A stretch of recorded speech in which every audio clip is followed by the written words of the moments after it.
சத்தமா ஒரு ஆமென் சொல்லுங்க. ஆமென். எங்க தாத்தா ஒரு ஃப்ரீடம் ஃபைட்டர், சுதந்திர போராட்ட தியாகி. சுபாஷ் சந்திர போஸ் படையில் அவர்கள் இருந்தவர்கள் காந்திஜியோடு ஒரு முறை அவர்களோடு பேசி இருக்கிறார்கள். அதனால அந்த அந்த ஃபேமிலியிலிருந்து வந்த ஆள் நான். சுதந்திரம், தேசத்திற்கு எவ்வளவு சுதந்திரம் ரொம்ப முக்கியமோ, ஆவிக்குரிய வாழ்க்கையிலே தேவனுடைய பிள்ளைகளாகிய நாம் சுதந்திரிக்க வேண்டிய சில காரியங்கள் இருக்கிறது. நீங்களும் நானும் சுதந்திரிக்கும்படி அழைக்கப்பட்டிருக்கிறோம். தேவன் மனிதனை ஆதாம் ஏவாளை உண்டாக்கி, நீங்கள் பலுகி பெருகி பூமி நிரப்பியதை கீழ்ப்படுத்தி ஆண்டு கொள்ளுங்கள், சுதந்திரித்துக் கொள்ளுங்கள் என்று சொல்லித்தான் அவர்களை படைத்தார். ஆனால் சாத்தான் மனிதன் அடைய வேண்டிய செய்ய வேண்டிய சுதந்திரத்தை அவன் எடுத்துக்கொண்டு அவன் ஜனங்களை கட்டுப்படுத்தி விட்டான். ஆனால் திரும்ப இயேசு அந்த விடுதலை மனிதனுக்குள்ளே கொடுக்கிறார். இந்த ராத்திரி வேளையில உங்களோடு பல காரியங்கள் என் மனதிலே ஓடிக்கொண்டே இருந்தது. பரிசுத்த ஆவியானவர் என் மனதிலே போடுகிற சில காரியங்களை சுருக்கமாய் பகிர்ந்து கொள்ள விரும்புகிறேன். சில ஆண்டுகளுக்கு முன்பதாக ஒரு நாள் இரவிலே நான் படுத்திருந்த பொழுது என் காதிலே ஒரு சத்தம் கேட்டது. ஒரு 3 வார்த்தைகள் வித்தியாசமாய் இருந்தது. 3 வார்த்தைகள் சத்தமாய் என் காதிலே கேட்டது. நீ அழைக்கப்பட்டவன், நீ அனுப்பப்பட்டவன், நீ ஆசீர்வதிக்கப்பட்டவன். திடீரென்று விழித்துக் கொண்டேன். எனக்கு ஒன்றும் புரியவில்லை. இது என்ன சத்தம்? இது ஒரு சொப்பனமும் அல்ல, ஏதோ ஒரு சத்தம் கேட்கிறது. நான் திரும்ப படுத்து விட்டேன். திரும்ப அதிகாலையில் எழும்பினேன். இதே சத்தம் திரும்பவும் என் காதில் கேட்டது. நீ அழைக்கப்பட்டவன், நீ அனுப்பப்பட்டவன், நீ ஆசீர்வதிக்கப்பட்டவன். இந்த ராத்திரி வேளையிலே பரிசுத்த ஆவியானவர் பல செய்திகள் என் மனதிலே ஓடிக்கொண்டே இருந்தது. ஆனால் இந்த காரியத்தை எனக்கு ஞாபகப்படுத்துகிறபடியினால் நான் உங்களோடு அதை பகிர்ந்து கொள்ள விரும்புகிறேன். எதையும் யோசித்து வரல. நல்ல கவனிங்க. நீங்களும் நானும் அழைக்கப்பட்டிருக்கிறோம். இது ஒரு சாதாரணமான அழைப்பு அல்ல. இந்த அழைப்பு எப்படிப்பட்ட அழைப்பு என்றால், இந்த மனிதனுக்கென்று சுதந்திரமாய் கொடுத்த இந்த உலகத்தை, தேவன் மனிதனுக்கென்று கொடுத்த சில சுதந்திரத்தை சத்துரு பறித்துக் கொண்டான், சத்துரு எடுத்துக்கொண்டான்.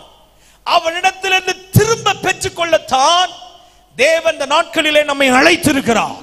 அல்லேலூயா, கர்த்தருக்கு ஸ்தோத்திரம் உண்டாவதாக. ரோமருக்கு எழுதின நிருபம், அப்போஸ்தலனாகிய பவுல் ரோமருக்கு எழுதின நிருபம் 4ஆம் அதிகாரம், அதிலே 13ஆம் வசனத்தை நீங்கள் வாசிப்பில்லையானால், அன்றியும் உலகத்தை சுதந்தரிப்பான் என்கிற வாக்குத்தத்தம் ஆபிரகாமுக்காவது அவன் சந்ததிக்காவது நியாயப்பிரமாணத்தினால் கிடையாமல் விசுவாசத்தினால் வருகிற நீதியினால் கிடைத்தது. ஆபிரகாமை பார்த்து ஆண்டவர் சொல்றாரு, நீ உலகத்தை சுதந்தரிக்கணும். ஆண்டவர் படைத்தது பூமியை. மனிதன் பாவம் செய்த பொழுது சத்துரு அதை உலகமாய் மாற்றி விட்டான். நான் சொல்றது நல்லா கவனிங்க. ஆண்டவர் படைச்சது என்ன? ஆண்டவர் பூமியை தான் படைச்சாரு. ஆனால் உலகம், உலகம்னா என்ன? உலகம் ஆமிசம், பிசாசு அப்படின்னு இருக்குதே. அதை விளக்கணும்னா ரொம்ப நேரம் ஆயிடும். நீங்கள் 1 யோவான்ல அதை வாசிக்கும் பொழுது அது தெளிவாய் சொல்லப்பட்டிருக்கு. 2ஆம் அதிகாரம் 15ஆம் 16ஆம் வசனத்துல நல்லா கவனிங்க.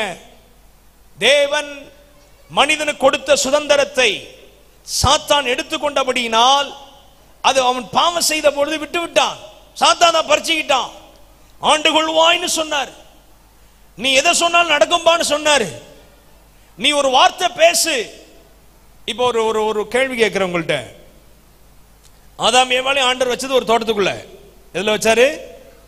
எதுக்குள்ள வச்சாரு? தோட்டத்துக்குள்ள வச்சாரு. அந்த தோட்டம் எவ்வளவு பெருசு? அந்த தோட்டம் எவ்வளவு பெருசு சொல்லுங்க? நம்ம வீட்டு தோட்டம் மாதிரியா? அதுல 4 நதி ஓடுது அந்த தோட்டத்துல. என்ன தோட்டம்? போயஸ் தோட்டம் அது இல்ல, 4 நதி ஓடுற தோட்டம். என்னென்ன நதி? பைசோன், கீகோன், இதக்கேல், ஐபிராத்னு 4 நதிகள் அந்த தோட்டத்தில் ஓடுதுன்னா அந்த தோட்டம் எவ்வளவு பெருசா இருக்கணும். ஆனா ஆண்டவர் சொன்னார் இவங்களை பார்த்து, நீ இதை பண்படுத்தணும், அதை காக்கணும். எப்படி முடியுமா அது? நம்ம வீட்டு தோட்டத்தை காக்கிறதுக்கே ஒரு செக்யூரிட்டி போடுவோம்.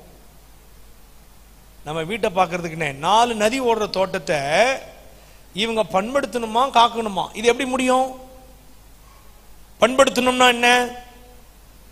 நீ செடியெல்லாம் கவனிக்கணும்பா, மரம் செடி கொடியெல்லாம் உண்டாக்கி வச்சிருக்கிறேன், அதுக்கு தண்ணி பாய்ச்சணும், அதை காக்கணும், எதுவும் வரக்கூடாது, நீ அதை ரொம்ப கவனமா இருக்கணும். அதைத்தான் சொன்னாரு.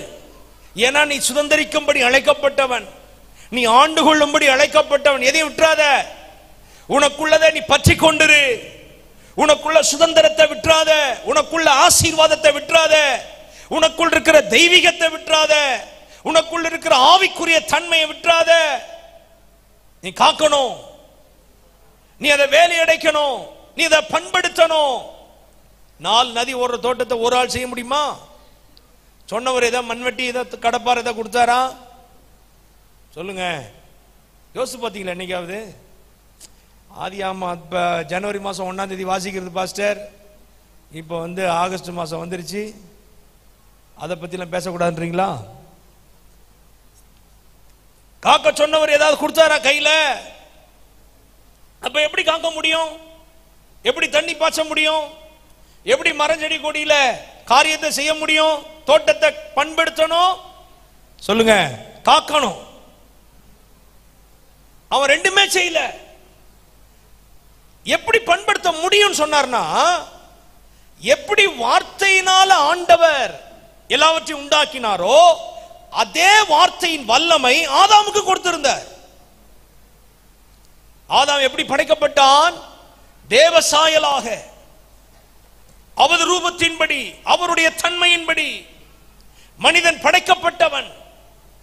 அவருக்கு இருந்த வார்த்தையின் வல்லமை ஆதாமுக்குள்ளே இருந்தது. ஆதாம் போய் ஒரு இடத்துல நின்று, இங்க மரம் நடப்படுவதாக, தண்ணீர் பாய்ச்சப்படுவதாக அப்படி சொன்ன நடக்கும். அது ஏன் தெரியுமா? தேவனுக்குள் இருந்த அத்தனை தன்மைகளும், அத்தனை ஆளுகையும், அத்தனை சுதந்திரமும் ஆதாமுக்குள்ளேயும் இருந்தது. ஆனால் என்றைக்கு மனிதன் சாத்தானுக்கு அதை விற்று போட்டானோ அந்த வார்த்தையின் வல்லமை இழந்து போனான். ஆனால் அவ்வப்போது தேவன் தம்முடைய பிள்ளைகளுக்கு அதை திரும்ப கொடுக்கிறார். யோசுவா சூரியனை பார்த்து நில் என்று சொல்லுகிறான், நிற்கிறது. காற்றையும் கடலையும் அவர் அதட்டுகிறார், மீனுக்கு கட்டளையிடுகிறார். வார்த்தையில வல்லமை உண்டு. அந்த சுதந்திரத்தை மனிதன் இழந்து போனான். எனக்கு அருமையானவர்களே, நம்ம வார்த்தையில வல்லமை இருக்குதா? நம்ம ஒண்ணு சொன்னா நடக்குதா? நம்ம சொல்ற வார்த்தையை கர்த்தர் கனம் பண்றாரா? பேசுன்னு சொல்றாரு, பேச முடியுதா? ஆதாம் ஏவாளுக்கும் கர்த்தர் இந்த தன்மையை கொடுத்தார். தண்ணீர் பாய்ச்சப்படுவதாக, மரம் நடப்படுவதாக, இந்த இடத்தில் உள்ள குப்பைகள் எல்லாம் ஒன்று சேர்வதாக, அப்படி சொன்னா நடக்கும். அதனால தான் சொன்னார், அவ்வளவு பெரிய தோட்டத்தை நீ என்ன செய்யணும்? பண்படுத்தணும், காக்கணும். ஆனா பாருங்க, இவன் காக்கவும் இல்லை. ஏன் காக்கல? ஆதியாகமம் 3ஆம் அதிகாரத்தை நீங்கள் வாசித்து பார்த்தால், தேவனாகிய ஏன் அங்க காக்கலனா, சர்ப்பம் உள்ளர வருது. சர்ப்பம் என்ன வருது? உள்ள வருது. சர்ப்பம் என்ன விலங்கு? சர்ப்பம் என்ன விலங்கு? பாம்பு என்ன விலங்குங்க? வீட்டு விலங்கா காட்டு விலங்கா? சொல்லுங்க. வீட்டில் பூனை வளர்க்குற மாதிரி, நாய் வளர்க்குற மாதிரி வளர்க்க முடியுமா? ஆனால் ஃபாரின்ல வளர்க்குறாங்க. வீட்டில் பாம்பு வளர்க்குறவங்களாம் உண்டு. நான் போன மாதத்துக்கு முந்தின மாதம் கத்தார் போயிருந்தேன்,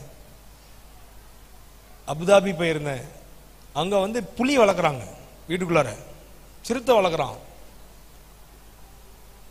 நான் ஒரு வீட்டில் தங்கியிருந்தேன். அது பக்கத்தில் பெரிய வீடு, அது 1/2 கிலோமீட்டருக்கு அந்த இதே இருக்கும், இந்த காம்பவுண்ட் வால் 1/2 கிலோமீட்டருக்கு இருக்கும். உள்ள பார்த்தா புலி இருக்குது. பாம்பு வளர்க்குறாங்க. ஆனா பாம்பு, சர்ப்பம் என்ன விலங்கு தெரியுமா? அதுல போட்டிருக்கு பாருங்க, தேவனாய கர்த்தர் உண்டாக்கின சகல காட்டு ஜீவன்களை பார்க்கிலும் சர்ப்பம். அப்ப சர்ப்பம் என்ன விலங்கு? காட்டு விலங்குக்கு தோட்டத்தில் என்ன வேலை? காட்டு விலங்குக்கு வீட்டுக்குள்ள என்ன வேலை? தோட்டத்தில் என்ன வேலை? அப்ப இவன் காக்கல, இவன் காத்தானா? சொல்லுங்க. காக்கணும்ல, என்ன விலங்கு வருதுன்னு தெரியணும்ல. சகல காட்டு ஜீவன்கள் அது தோட்டத்தில் உண்டாக்கப்பட்டது அல்ல, தேவன் கொண்டு வந்தது அல்ல. சில வேளைகளில் நாம் சுதந்திரத்தை இழந்து விடுகிறோம். ஏன் தெரியுமா? எல்லையை மீறி சில காரியம் உள்ள வர்றதுனால. நம்ம ஊழியம் செய்யலாம், விசுவாசியா இருக்கலாம், பல வருஷமா இருக்கலாம். தேவன் எனக்கு வைத்திருக்கிற எல்லையை விட்டு எதெல்லாம் உள்ள வருதுன்னு பாருங்க. நம்ம எவ்வளவு பெரிய ஆளாவனாலும் இருக்கலாம், எத்தனை அனுபவங்கள் இருக்கலாம்,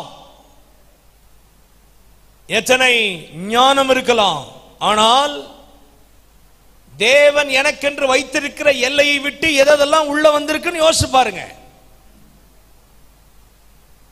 அவன் காக்கல, சுதந்திரத்தை இழந்து போனான். தேவன் வைத்திருந்த மகத்துவத்தை இழந்து போனான். எனக்கு அருமையான தேவ ஜனமே, இந்த ராத்திரி வேளையிலே பரிசுத்த ஆவியானவர் உங்களோடு பேசுகிறார். வெளியிலே நாம் கிறிஸ்தவர்கள் போல, தேவனுடைய பிள்ளைகள் போல காண்பித்து விட்டு, என் வாழ்க்கையிலே எல்லையை மீறி நான் அனுமதிக்கிறவைகள் அது சரியானதா? அதை நான் காத்திருக்கிறேனா? சத்துரு உட்புகுவதற்கு ஏதோ ஒரு காரியத்தை நடப்பித்திட்டனா? யோசிச்சு பாருங்க, யோசிச்சு பாருங்க. ஏன் தெரியுமா? நம்முடைய அழைப்பு என்பது சாதாரண அழைப்பு அல்ல. ஒரு 4 காரியத்தை உங்களுக்கு வேகமா சொல்றேன் பாருங்களேன். நீ அழைக்கப்பட்டவன், நீ அனுப்பப்பட்டவன், நீ ஆசீர்வதிக்கப்பட்ட. இது 3 நாளா பேசலாம், பல நாட்களா பேசலாம். ஆனா இன்னைக்கே கொஞ்சம் வேகமா உங்கள்கிட்ட சொல்லி முடிச்சிட போறேன் நான். தேவனுடைய அழைப்பு என்பது சாதாரணமானது அல்ல. முதல் அழைப்பு என்ன? எப்படிப்பட்ட அழைப்பு? நீங்கள் வேதத்திலே வாசித்து பார்த்தா, தேவன் நம்மளை முன்னறிந்தார், முன்குறித்தார், அழைத்தார். ரோமர் 8ஆம் அதிகாரம் 30ஆம் வசனத்துல தேவன் நம்மளை முன்னறிந்தார். எப்ப முன்னறிந்தார்? எப்ப முன்னறிஞ்சாரு? உலக தோற்றத்திற்கு முன்னே. அப்படிதானே? எபேசியர் 1:4, எபேசியர் 1:4 நினைக்கிறேன். உலக தோற்றத்திற்கு முன்னே நம்மளை முன்னறிந்தாராம். உலகம் வர்றதுக்கு முன்னாலேயே நீங்களும் நானும் அவர் சிந்தையில வந்துட்டோம். அப்படிதானே? அதான முன்னறியுது. இப்போ ஒரு வயிற்றுல குழந்தை பிறக்கும் போது அது எத்தனை மாசம் வளர்ந்துருக்கு, எவ்வளவு பேர் எப்படி முன் அறிந்து கொள்ளுகிறாங்க இல்லையா? அது சரியான வளர்ச்சி இருக்கா, ஹார்ட் பீட் இருக்கா, அப்பப்ப என்ன பண்றாங்க? ஸ்கேன் போட்டு அதை அறிஞ்சிக்கிறாங்க, தெரிஞ்சுக்கிறாங்க. அப்ப கர்த்தர் நம்மளை எப்ப முன்னறிந்தார், எப்ப நம்மளை தெரிந்து கொண்டார்னா, உலக தோற்றத்திற்கு முன்னே, உலகம் வர்றதுக்கு முன்னாலேயே நீங்களும் நானும் அவர் சிந்தையில வந்திருக்கிறோம். கைகளை உயர்த்தி ஒரு ஆமென் சொல்லுங்க. ஹல்லேலூயா. ஏதோ தப்பி வந்துட்டோம் பாஸ்டர்ன்றீங்களா? உலகம் வர்றதுக்கு முன்னாலேயே. கலாத்தியர் 1ஆம் அதிகாரம் 15ஆம் வசனத்திலே, தாயின் கருவில் உருவாகும் போது நம்மை தெரிந்து கொண்டார், முன்னறிந்தார். தாயின் கருவில் உருவாகும் போது நம்மளை முன்குறித்தார். ஏற்ற சமயத்தில் அங்கே இங்கே இப்படி வாழ்ந்த நம்மளை அவருக்கு பின்பதாக வருவதற்கு நம்மை அழைத்தார். நம்மை ஒரு சபையிலே வைத்துக் கொண்டு நம்மை நீதிமான்களாக்குகிறார். நம்மிலே அவர் மகிமைப்பட விரும்புகிறார். நம்மை மகிமைக்குள்ளாய் நம்மை நடத்த விரும்புகிறார். ஆமென். இது எப்படிப்பட்ட அழைப்பு? நம்பர் 1, எபிரேயர் 3ஆம் அதிகாரம் 1 வசனத்தை நீங்க வாசித்து பார்த்தீங்கன்னா, இப்படி இருக்க பரம அழைப்பிற்கு பங்குள்ளவர்களாகிய பரிசுத்த சகோதரரே. இது என்ன அழைப்பு தெரியுமா? பரம அழைப்பு. சொல்லுங்க, என்ன அழைப்பு? சத்தமா சொல்லுங்க. நீங்களும் நானும் வந்து உட்கார்ந்து இருக்கிறோமே, நம்ம நினைக்கிற மாதிரி கிடையாது. நம்மளை அழைத்தவர் பெரியவர். நம்முடைய அழைத்தவர் மகா பெரிய தேவன். இது பரம அழைப்பு,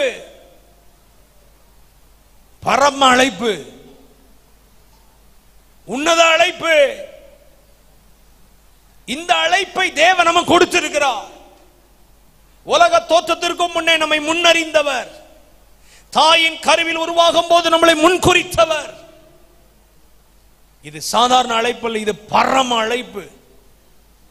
இந்த பரம அழைப்புக்குள்ள நம்ம இருந்துட்டாலே பயப்பட வேண்டிய அவசியமே இல்லை. ஒவ்வொரு நாளும் காலையில் எழும்பி நான் பரம அழைப்புக்குள் இருக்கிறேன் அப்படி சொல்லணும். என்ன சொல்லணும் சொல்லுங்க? ஆமா, இயேசுநாதர பிலாத்து சொல்றான், உம்மை சிலுவையில் அறையவும் விடுதலை பண்ணவும் எனக்கு அதிகாரம் உண்டு நமக்கு தெரியுமா? அப்ப இயேசு என்ன சொல்றாரு? யோவான் 19:11 பரத்திலிருந்து உனக்கு உத்தரவு அருளப்படாவிட்டால் என் மேல உனக்கு ஒரு அதிகாரமும் கிடையாது. என்ன சொன்னாரு? பரத்திலிருந்து உனக்கு உத்தரவு அருளப்படாவிட்டால் என் மேல உனக்கு ஒரு அதிகாரம் கிடையாது. ஏன் தெரியுமா? இயேசுவுக்கு தெரியும், நான் பரம அழைப்புக்குள்ள இருக்கிறேன். எந்த சத்துருவும் தொட முடியாது, எந்த உலகம் என்ன தொட முடியாது, எந்த அதிகாரம் என்ன தொட முடியாது, எந்த ராஜாக்கள் சட்டங்கள் என்னை தொட முடியாது. கர்த்தருக்கு மகிமை உண்டாவதாக.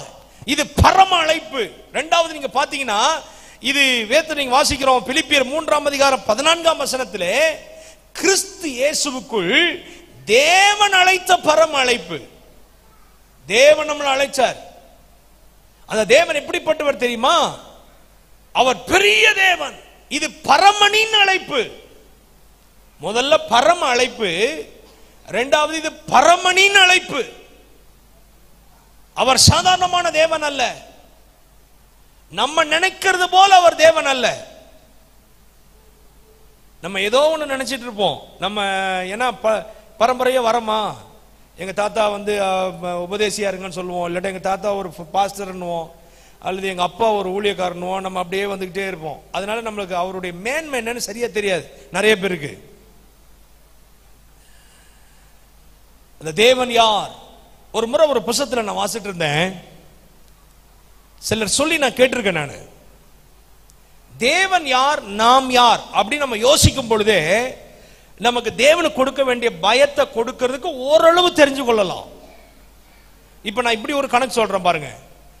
பூமியை விட சூரியன் 11 மடங்கு பெருசாம். எத்தனை மடங்கு? நீங்க என்ன பாஸ்டர் அளந்துட்டு வந்தீங்களான்னு கேட்க கூடாது. இதெல்லாம் சரித்திர ஆசிரியர்கள் சொல்ற காரியம். பூமியை விட சூரியன் 11 மடங்கு பெருசு. எப்படி அதை சொல்றேன்னா, நீங்க இந்த பூமி மாதிரி எத்தனையோ கோள்கள் இருக்குதுல்ல, புதன், சனி, சுக்கிரன் என்னமோ சொல்றாங்க, 9 கோள்கள்ன்றாங்க. இதெல்லாம் கண்டுபிடிக்காத எவ்வளவு இருக்குது. இதெல்லாம் சூரிய குடும்பம். அந்த சூரியனை மையமா வச்சு இது சுத்தி வரும். பூமி தன்னைத்தான் சுற்றுவது ஒரு நாள், சூரியனை ஒரு முறை சுற்றி வரணும்னா ஒரு வருஷம். அதான் 365 நாள் கணக்கு போட்டாங்க. நீங்க என்னையா யோசிச்சிருக்கீங்களா? ஏன் ஒரு வருஷம் 365 நாள்னு? நான் யோசிச்சிருக்கேன். ஒரு 350 நாளா இருந்தா ரவுண்டா இருந்திருக்கும்ல, ஒரு 400 நாளா இருந்தாலும் கொஞ்சம் ரவுண்டா இருந்திருக்கும். ஏன் 365 நாள் வச்சாங்கன்னு யோசித்தேன். நீங்க புக்ல வாசி பார்த்தீங்கன்னா, சூரியனை பூமி ஒரு முறை சுத்தணும்னா 365 நாள் ஆகும். 1.5 லட்சம் கிலோமீட்டர் வேகத்துக்கு மேல சுத்துதான் அது. அவ்வளவு வேகத்துல போகுது. இதெல்லாம் நம்ம யோசிக்கவே முடியாது. அந்த 1.5 லட்சம் கிலோமீட்டர் வேகத்துல சூரியனை சுத்தினாதான் ஒரு வருஷத்துல ஒரு முறை சுத்தி வர முடியும் சூரியனை. ஏன்னா முழு உலகத்துக்கும் ஒரே லைட் அந்த சூரியன் தான், முழு அண்ட சராசரங்களுக்கும். ஆனால் சூரியனை விட பல மடங்கு பெரிதான நட்சத்திரங்கள் இருக்கிறதாம். ஆனா நட்சத்திரத்தை பார்த்தா எவ்வளவு தெரியுது? ஒரு புள்ளி மாதிரி தெரியுது இல்ல, ஒரு சின்ன பொட்டு மாதிரி தெரியுது. ஒரு சரித்திர ஆசிரியர்கள் சொல்றாங்க, வானத்தில் எவ்வளவு நட்சத்திரம் இருக்கு அப்படின்னு நம்ம கணக்கு போட்டோம்னா, இங்க போய் நீங்க கருங்கடல்ல போய் அல்லது இந்து மகா கன்னியாகுமரியில போய் உங்க சுண்டு வரல விட்டு ஒரு டிராப்பா அந்த கடல் தண்ணி தீர்ற அளவுக்கு, நான் என்ன சொன்னேன் உங்க சுண்டு வரல விட்டுட்டு ஒரு டிராப்பா நீங்க அந்த கடல் தண்ணி தீர்ற அளவுக்கு எவ்வளவு டிராப் வருமோ அவ்வளவு நட்சத்திரம் இருக்கும் வானத்துல. யோசிக்க முடியுதா நம்மளால? வானம் எங்க ஆரம்பிக்குது எங்க முடியுதுன்னு யாருக்கும் தெரியாது. வேதம் சொல்லுகிறது, அவர் நட்சத்திரங்களை பெயர் சொல்லி அழைக்கிறார். அப்ப அவர் எவ்வளவு பெரிய ஞானியா இருக்கணும். அதே ஒரு புள்ளி மாதிரி தெரியுது. அப்ப வானம் எவ்வளவு பெருசா இருக்கும். வானம் எங்க ஆரம்பிக்குது எங்க முடியுது எவ்வளவு உயரம் யாருக்கும் தெரியாது, கண்டுபிடிக்க முடியாது. வேதம் சொல்லுகிறவர் வானாதி வானங்களில் வீற்றிருக்கிறவர். பவுல் சொல்றார், நான் 3ஆம் வானவரை எடுத்துக்கொள்ளப்பட்டேன். எத்தனையோ வானங்கள் இருக்குதுன்னு சொல்றாங்க. வானம் எனக்கு சிங்காசனம், பூமி எனக்கு பாதப்படி. அப்ப அவர் எவ்வளவு பெரியவரா இருக்கணும்? அப்ப அவர் எவ்வளவு பெரியவரா இருக்கணும்? மகா பெரிய தேவன். நம்ம யாருன்னு ஒரு கணக்கு போட்டேன். நம்மள ரொம்ப பெரிய ஆளா நினைச்சிட்டு இருப்போம் இல்ல. நான் யார் தெரியுமா? நான் தான் அப்படின்னு நம்ம யோசிப்போம். ஆனா நம்ம யாருன்னு ஒரு கணக்கு போட்டீங்கன்னா அது தெரிஞ்சிடும். இப்ப நமக்கு தெரிஞ்ச பெருசு இது வானம் தான் இல்ல. பெருசா நமக்கு தெரிஞ்சது இது வானம் தான். வானத்துல புள்ளி மாதிரி இருக்கிறது தான் நட்சத்திரம். அந்த நட்சத்திரத்தை விட சின்னது சூரியன். சூரியனை விட 11 மடங்கு சின்னது பூமி. இந்த பூமி 5 கண்டங்களா பிரிச்சிருக்கிறாங்க. அதுல ஆசியான்ற கண்டத்துல இருக்கிறோம். அந்த ஆசியா கண்டத்துல எத்தனையோ நாடு இருக்குது. இந்தியா, ஸ்ரீலங்கா, இஸ்ரேல், ஈஜிப்ட், எத்தனையோ காரியம் இருக்குது, எத்தனையோ நாடுகள். அதுல இந்தியான்ற நாட்டில் இருக்கிறோம். இதுல 38 எத்தனை மாநிலம் இருக்குது? 28 மாநிலம் இருக்குது. 7 யூனியன் பிரதேசம் இல்ல. 28 29 28 மாநிலங்கள், 7 யூனியன் பிரதேசங்கள். அதுல தமிழ்நாடுன்ற மாநிலத்தில் இருக்கிறோம். அதுல எத்தனை மாவட்டம் இருக்குது? நல்லா ஜெபம் பண்றீங்க இந்தியாவுக்காக. எத்தனை மாவட்டம் இருக்குது? எத்தனை மாவட்டம் இருந்தா எனக்கு என்ன, எத்தனை மாநிலம் இருந்தா எனக்கு என்ன அப்படின்றீங்களா? 38 மாவட்டமா? அதுல தமிழ்நாடுன்ற இடத்துல எத்தனையோ ஊர் இருக்குது. சாரி, தமிழ்நாடு மாநிலத்தில் 38 மாவட்டம். இது என்ன கன்னியாகுமரி மாவட்டம். இந்த கன்னியாகுமரி மாவட்டத்தில் எத்தனையோ ஊர். அதுல ஆற்றூர்ன்ற ஊர்ல இங்க எத்தனையோ தெருக்கள், அதுல ஒரு தெருவில் எத்தனையோ வீடுகள், அதுல ஒரு வீட்டுல எத்தனையோ நபர் உட்காந்துருக்கிறோம். அதுல ஒரு நம்மரா தம்மா தோன்றுகிறோம். நம்ம யார் சொல்லுங்க? சூரியனை விட இருக்கிற நட்சத்திரமே புள்ளி மாதிரி தெரியும் போது நம்ம யாருன்னு யோசிச்சு பாத்தீங்களா? தேவன் தன்னைத்தானே தாழ்த்தினார், மனித ரூபம் எடுத்தார் என்பதற்கு டெபினேஷனை கொடுக்க முடியாது. ஒரு எறும்பு போது, ஐயோ எறும்பு போது, அது போட்டோம், நம்ம பொறுமையா போவோம், அதை தாண்டக்கூடாது அப்படின்னு நினைச்சிட்டு போவோம். நம்ம சொல்லுங்களேன். ஒரு எறும்பு போது பார்த்துட்டீங்க, ஐயோ ஒரு எறும்பு போது, ரொம்ப கவனமா இருப்போம், அது போட்டோம் முக்கியமானது அப்படியே சொல்லுவோம். அது மேலேயும் மேய்ச்சிட்டு போயிடுவோம்ல. அதை விட கேவலம் நம்ம. ஆனா நம்ம காட்டுற வீராப்பு இருக்கு தெரியுமா? மதிக்கவே மாட்டோம் யாரையும். ஏன்னா நமக்கு பணம் இருக்கு.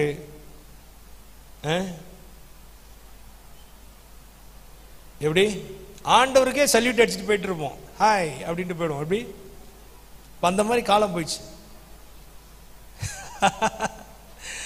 ஆண்டவர் சொல்றார், நான் தேவனானால் எனக்கு கொடுக்கப்படுகிற கணம் எங்கே? அதனால்தான் ஆலயத்துக்கு வரும்போது எப்படி திரும்ப வரணும்? பணிந்து குனிந்து முழங்கால் படியிட கடவோம் வாருங்கள். ஆலயத்துக்கு வரும்போது நம்மளுடைய அந்த இதெல்லாம் காமிச்சிடவே கூடாது. நம்ம ரொம்ப கவனமா இருக்கணும். ஊழியக்காரங்கள்ட்ட பேசுறதுல கவனமா இருக்கணும். தேவனுடைய வார்த்தைக்கு கவனம் கொடுக்கணும். ஏன்னா அவ்வளோ பெரிய தேவன், அவர் சர்வ வல்லமை உள்ள தேவன். இதெல்லாம் நம்ம இப்ப நான் சொன்னது ரொம்ப கம்மி. இதை விட பல மடங்கு மகத்துவம் உள்ள தேவனை நாம் ஆராதிக்கிறோம். நீங்களும் நானும் தேவனா கொண்டிருக்கிற சர்வ வல்லமை உள்ள தேவன் நாம் நினைக்கிறது போல அல்ல. அவர் ஒரு மகா பெரிய தேவன், மகா பரிசுத்த தேவன், ஒருவரும் சேரக்கூடாத ஒளியிலே வாசம் பண்ணுகிற தேவன். அவர் நம் நடுவிலே வாசம் பண்ணுகிறார். அவர் நம்மை மாற்ற விரும்புகிறார். அவர் நம் சாயலானார், நமக்காக இறங்கி வந்தார். அவ்வளோ பெரிய அன்பு பாருங்க. அல்லேலூயா, அல்லேலூயா. ஆச்சரியமான ஸ்நேகம் அது, ஆச்சரியமான ஸ்நேகம். நமக்காக இறங்கி வந்த ஒரு தேவன் அவர். அவர் தான் நம்மளை அழைச்சிருக்கிறாங்க. அவர் தான் நம்மளை அழைச்சிருக்கிறாரு. இது பரம அழைப்பல்ல, இது பரமனின் அழைப்பு. இது பரமனின் அழைப்பு. உங்களை அழைத்தவர் உண்மை உள்ளவர். இரண்டாவது இது எப்படிப்பட்ட, மூணாவது எப்படிப்பட்ட அழைப்பு? 1 தெசலோனிக்கேயர் 4:7 வாசி பார்த்தீங்கன்னா, தேவன் நம்மை அசுத்தத்திற்கு அல்ல பரிசுத்தத்திற்கு அழைச்சிருக்கிறாராம். இது பரிசுத்த அழைப்பு. என்ன அழைப்பு சொல்லுங்க? பரிசுத்த அழைப்பு. பரிசுத்தம்னா என்ன? பரிசுத்தம்னா நம்ம எதை நினைக்கிறோம்? பரிசுத்தம் பரிசுத்தம் பரிசுத்தம்ன்றோம். நான் தாங்க பரிசுத்தம் அப்படின்னுவோம். பரிசுத்தம்னா எப்படி? பரிசுத்த அழைப்பு. இந்த அழைப்புக்குள்ளே தேவன் விரும்புகிற அந்த பரிசுத்தம். ஏன்னா சபைக்கு அவர் சொல்லுகிற கடைசி சத்தியம் என்ன தெரியுமா? பரிசுத்தமாகிறவன் இன்னும் பரிசுத்தமாகட்டும். அதான் அவர் சபைக்கு சொல்ற செய்தியே. பரிசுத்தவான்களை தான் கூட்டுகிறார். பரிசுத்தவான்கள் வாசம் பண்ணுகிற இடம் தான் பரலோகம். ஒளியில் உள்ள பரிசுத்தவான்களுடைய சுதந்திரத்தில் பங்கடைவதற்கு நம்மை தகுதி உள்ளவர் ஆக்கினவரும் என்று தெசலோனிக்கேயர்ல நாம் வாசிக்கிறோம். அந்த ஒளியில் உள்ள பரிசுத்தவானுடைய சுதந்திரத்தில் பங்கடையணும்னா அவ்வளவு சாதாரண விஷயம் கிடையாது. நமக்குள்ள பரிசுத்தம் தேவை. இது பரிசுத்த அழைப்பு. பரிசுத்தத்தை விரும்புகிறவர், பரிசுத்தத்தை நேசிக்கிறவர், பரிசுத்த உபதேசங்களை நமக்கு கொடுக்கிறவர் அவர். ஆமென், அல்லேலூயா. பரிசுத்தம்னா எதை நினைக்கிறோம்? நம்ம என்ன யோசிக்கிறோம் சொல்லுங்க? இப்ப அதை பார்க்கும்போது அதை பார்த்து தான் படைச்சார். இப்ப ஆண்டவர் வானிலே முதல்ல என்ன படைச்சாரு? வானத்தையும் பூமியும் படைச்சார். வானத்தை உண்டாக்குனார், பூமியை படைச்சார். நீரெல்லாம் ஒரு பகுதியை சேர்த்துட்டாரு, தண்ணியை படைச்சிட்டாரு. எல்லாம் ஒண்ணுமே இல்லை, மொட்டையா இருக்குது. வானத்தை பார்த்தா ஒண்ணுமே இல்லை, பூமியை பார்த்தா ஒண்ணுமே, மரஞ்செடி கூட ஒண்ணுமே இல்லை. நீரை பார்த்தா நீர் தண்ணி மட்டும் தான் இருக்குது, ஒண்ணும் கிடையாது. என்னடா எல்லாமே ஒண்ணுமே இல்லாம இருக்க அப்படின்னு சொல்லி ஆண்டவர் வானத்தை பார்த்து பேசுறார். சூரிய நட்சத்திரங்கள் உண்டாக்கடுவது, சந்திரன் உண்டாக்கடுவது, வார்த்தையில் எல்லாவற்றையும் உண்டாக்குறார், பார்த்து பேசுறார். பூமியை பார்த்து பேசுறார். மரம் செடி கொடிகள் உண்டாவதாக, புல் பூண்டுகள் முளைப்பதாக, பூமியை பார்த்து பேசுறார். அடுத்தது நீரை பார்த்து பேசுற, மச்சங்கள் உண்டாவதாக, அதை பார்த்து பேசுறாருல. மனுஷனை உண்டாக்கும் போது மட்டும் யாரை பார்த்து பேசினாரு? அவர் தன்னையே பார்க்கிறார். நமது சாயலாக நமது ரூபத்தின்படி மனுஷனை உண்டாக்குவோமாக. மனுஷனை உண்டாக்கும் போது மட்டும் எதை பார்த்து படைச்சாரு? தன்னை பார்த்து படைக்கிறார். இப்ப மரஞ்செடி கொடியெல்லாம் பூமியை பார்த்து படைச்சாரு, மீனெல்லாம் நீரை பார்த்து படைச்சாரு, சூரிய சந்திர நட்சத்திரங்கள்லாம் வானத்தை பார்த்து படைச்சாரு. மனுஷனை படைக்கும் போது மட்டும் தன்னை பார்த்து பேசுறாரு. சூரிய சந்திரன் எப்படி அப்படி படைச்சாரு, அதே மாதிரி தன்னை பார்த்து நமது சாயலாக நமது ரூபத்தின்படி மனுஷனை உண்டாக்குவோமாக அப்படி பார்த்து தான் படைக்கிறார். இப்ப இதுல ஒரு ரகசியம் இருக்குது. என்னன்னா, இப்ப பூமியை பார்த்து மரஞ்செடி கொடியை உண்டாக்குனதுனால பூமியை விட்டு எவ்வளோ பெரிய மரமா இருந்தாலும், சின்ன செடியா இருந்தாலும் பூமியை விட்டு பிரிச்சுட்டீங்கன்னா செத்து போயிடும். இல்லதான்? அப்படிதானே? பூமியை விட்டு எடுத்துட்டீங்கன்னா என்ன செஞ்சிடும்? எவ்வளவு பெரிய மரமா இருந்தாலும் செத்து போயிடும். நீரை பார்த்து மீனை படைச்சதுனால எவ்வளவு பெரிய மீனா இருந்தாலும், சின்ன ஒரு மீன் குஞ்சா இருந்தாலும் நீரை விட்டு பிரிச்சுட்டு அது என்ன செஞ்சிடும் சொல்லுங்க? அது செத்து போயிடும். வானத்தை பார்த்து தான் சூரிய சந்திர நட்சத்திரங்களை படைச்சாரு. அதுக்கு இதுக்கு கிராவிட்டி பவர் இருக்குது, அதுக்கு இதுக்கு தொடர்பு இருக்குது. அது விட்டுடுச்சுன்னா அது கீழே விழுந்துடும் எல்லாமே. மனுஷனை எதை பார்த்து படைச்சாரு? அவர் தன்னை பார்த்து தான் படைச்சார். நமக்கும் தேவனுக்கும் தொடர்பு இல்லைன்னா, பிரிஞ்சிட்டோம்னா செத்த வாழ்க்கை வாழ்வோம். பேரு கிறிஸ்தவ பேர் தான், நம்ம ஆராதிக்கிறது ஐபிசி சபை தான், பல வருஷமா ஞானஸ்நானம் எடுத்திருக்கலாம். ஆனா தேவனுக்கும் எனக்கும் உள்ள தொடர்பு என்ன? தேவனுக்கு எனக்கு உள்ள ஒரு ஐக்கியம் என்ன? பரிசுத்தம் என்பது தேவனோடு உள்ள ஒரு ஐக்கியத்துல தான் அடங்கி இருக்கிறது. ஆமென், ஹல்லேலூயா. நான் பண்ற பிரசங்கம் ஒரு எழுப்புதல் இல்லாம இருக்கலாம், ஆனா நல்லா சிந்திச்சு பாருங்க. நான் பேசுறதுக்கு ஒரு காரணம் இருக்குது. மனிதன் தேவன் கொடுத்த சுதந்திரத்தை இழந்து போனான். தேவன் கொடுத்த ஆளுகை இழந்து போனான். கவனிங்க கவனிங்க, தேவனோடு உள்ள தொடர்பு, தேவனோடு உள்ள ஒரு ஐக்கியம். அதனால்தான் சர்தை சபையை பார்த்து சொல்றாரு, நீ உயிர் உள்ளவன் என்று பெயர் கொண்டிருந்தும் நீ செத்தவனாய் இருக்கிறாய். ஆவிக்குரிய சபைன்னு வச்சுக்கிட்டு நம்ம செத்த வாழ்க்கை வாழ்ந்துடக்கூடாது. தேவனோடு உள்ள தொடர்பு என்ன, எனக்கும் தேவனுக்குள்ள ஒரு ஐக்கியம் என்ன. இப்ப பாருங்களேன், மனுஷனை உண்டாக்கும் போது எப்படி படைச்சாரு? ஆதியாகமத்தில் வாசி பார்த்தீங்கன்னா, மண்ணை எடுத்து மனுஷனாக்கி மகிமையினால மூடினாரு. என்ன செஞ்சாரு? மண்ணை எடுத்து மனுஷனாக்கி மகிமையினால அவனை மூடினார். அப்படிதானே? சொல்லுங்க, நான் சொன்ன திருப்பி சொல்லுங்க. மண்ணை எடுத்து அவனை மனுஷனா உருவாக்கி மகிமையினால அவனை மூடினார். நான் சொல்றது புரியுதா? நான் சொல்றது விளங்குதா? பூமியின் மண்ணினாலே மனுஷன் உண்டாக்கப்பட்டான். பூமியின் மண்ணினாலதான் மனுஷன் சிருஷ்டிக்கப்பட்டான். இப்ப பாருங்களேன், மண்ணை எடுத்தாரு. திரும்ப சொல்றேன், அதுல விஷயம் இருக்கு, அதெல்லாம் திருப்பி திருப்பி சொல்றேன்.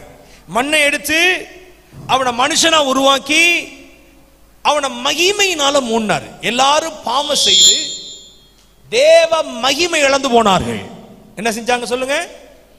பாவம் செஞ்ச உடனே எது போயிட்டு? மகிமை போயிட்டு சாதாரண மனுஷன் ஆயிட்டான்.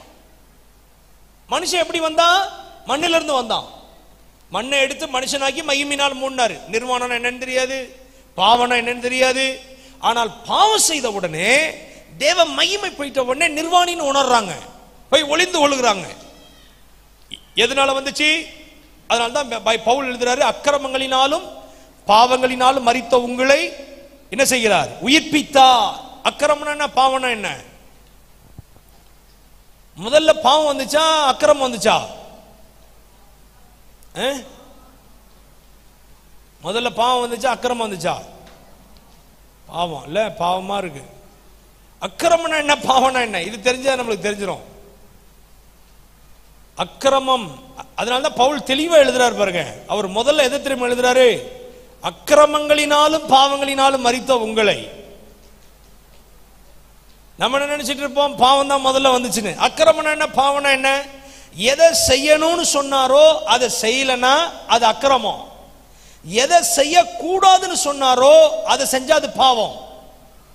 ரெண்டுத்துக்கு வித்தியாசம் சொல்லுங்க. எதை செய்யணும்னு சொன்னாரோ அதை செய்யலனா அது அக்கிரமம். ஆண்டவர் எதை செய்ய சொன்னாரு? பண்படுத்தணும், காக்கணும், நீ சொல்லித்தரணும், காட்டு விலங்க உள்ள விட்டுறக்கூடாது, கவனமா வேலி அடைக்கணும், நீ எதா இருந்தாலும் கவனிக்கணும் என்று கேட்டு கேட்டு செய்யணும்.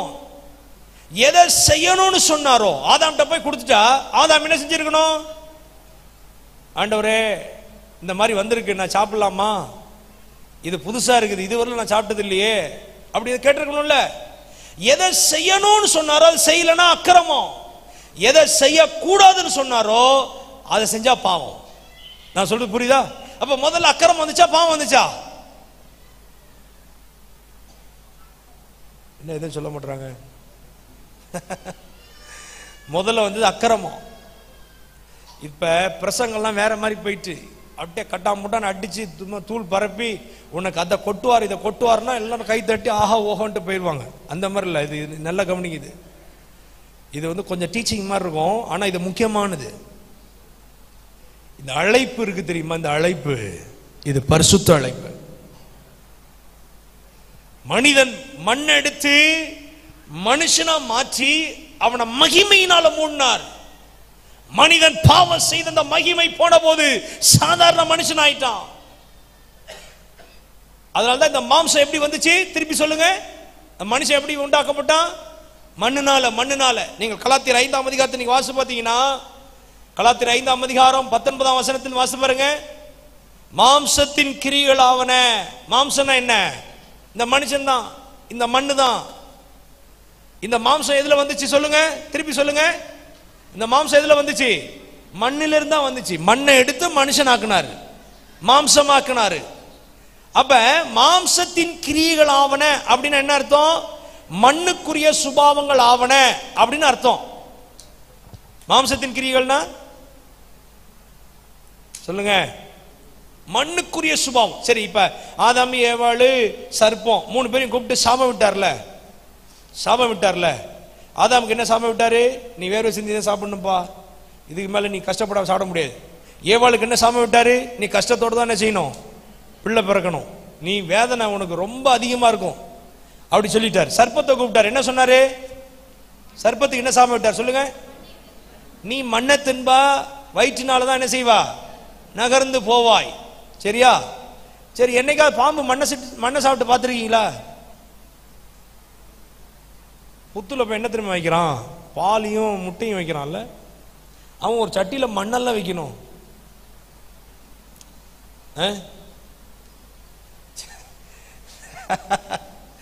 அவன் எதை வைக்கணும் சொல்லுங்க? மண்ணெல்லாம் வைக்கணுங்க.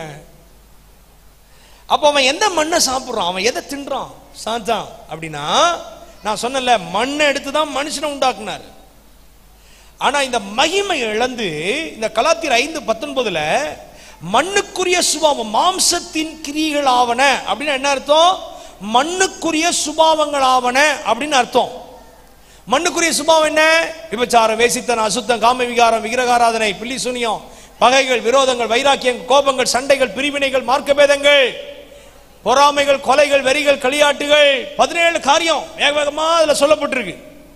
அப்புறம் கோபம், விபச்சாரம், வேசித்தனம், அசுத்தம், காம விகாரம், விக்கிரகாராதனை, பொருளாசை, இதெல்லாம் என்னதான்? மண்ணுக்குரிய சுபாவம். இந்த சுபாவம் நமக்குள்ள இருந்துச்சுன்னா, இதான் மாம்சத்தின் கிரியைகள் நமக்குள்ள இருந்துச்சுன்னா நம்மள தின்னுகிட்டே இருப்போம். நம்மள என்ன செய்வான் சொல்லுங்க? நம்மள என்ன செய்வான்? நம்மளை தின்றதுக்கு அவனுக்கு உரிமை உண்டு. நம்ம ரட்சிக்கப்பட்டிருக்கலாம், ஞானஸ்நானம் எடுத்திருக்கலாம், ஆவிக்குரிய சபையில பங்கெடுக்கலாம், அனுபவம் பெற்றிருக்கலாம். ஆனா இந்த மாம்சத்தின் மண்ணுக்குரிய சுபாவம் இருந்துச்சுன்னா பிசாசு நம்மளை தின்ன ஆரம்பிப்பான், நம்மளை தின்னுவான், நம்மள மேல உரிமை பாராட்டுவான். அதனால்தான் ஆண்டவர் இயேசு சொன்னாரு, உலகத்தின் அதிபதி வருகிறான், அவனுக்கு என்னிடத்துல ஒண்ணும் இல்லைன்னாரு. அவன் சரக்கு அந்த மாம்சத்தின் கிரியேண்ட ஒண்ணும் இல்ல.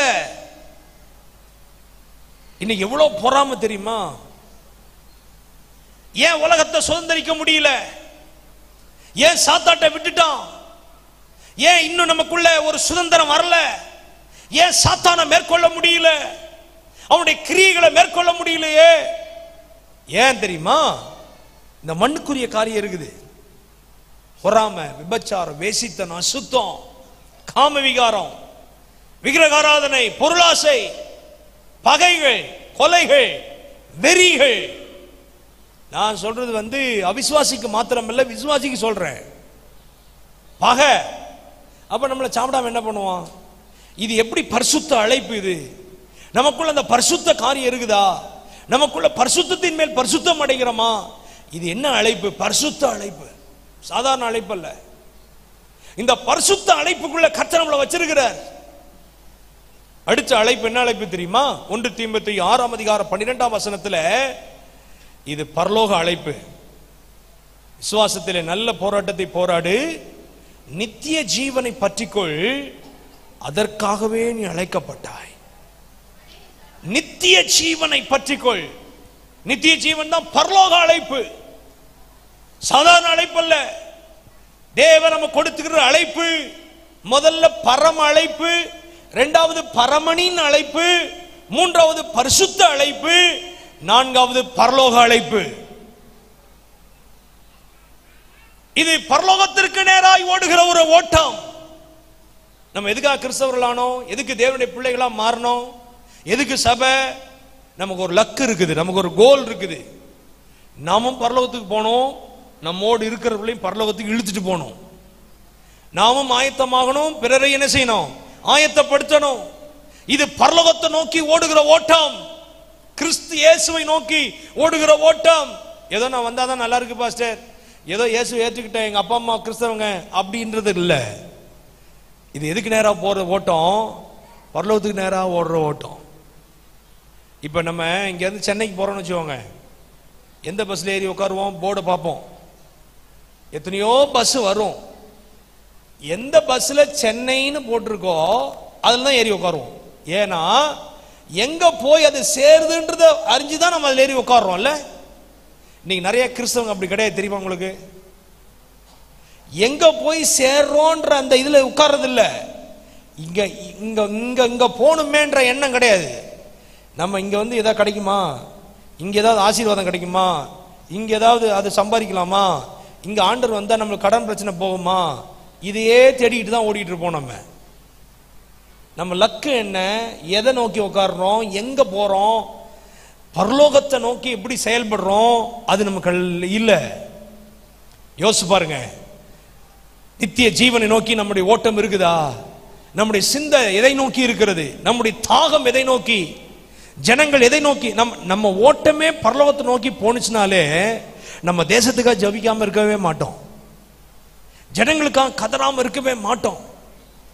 கர்த்தருக்கு ஸ்தோத்திரம் உண்டாவதாக. தேவன் நம்மை அழைத்தார், இப்படிப்பட்ட ஒரு அழைப்பை கொடுத்திருக்கிறார். இந்த அழைப்பை பெற்ற நாம் திரும்ப அனுப்பப்படுகிறோம். நாம் அனுப்பப்பட்டவன். நாம் இருக்கிற இடங்களிலே கர்த்தர் என்னை அனுப்பி இருக்கிறார் என்கிற எண்ணத்தோடு நம்ம வாழணும். நம்ம படிக்கிற பள்ளிக்கூடங்களிலே, கல்லூரிகளிலே, வேலை செய்கிற இடங்களிலே கர்த்தர் என்னை அனுப்பி இருக்கிறார். ஒரு பாவி மனம் திரும்பினா பரலோகத்தில் மிகுந்த சந்தோஷம் உண்டாகுமா? ஒரு வருஷத்துல ஒரு முறையாவது என்னால பரலோகம் சந்தோஷப்படுதா? ஒரு கேள்வி கேட்டு பாருங்க. நம்ம ஊழியம் செய்யறோம், நம்ம விசுவாசிகளா இருக்கிறோம்.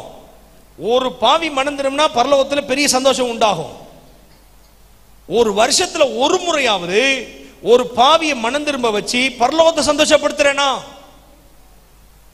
என்னால பரலோகம் சந்தோஷப்படுகிறதா?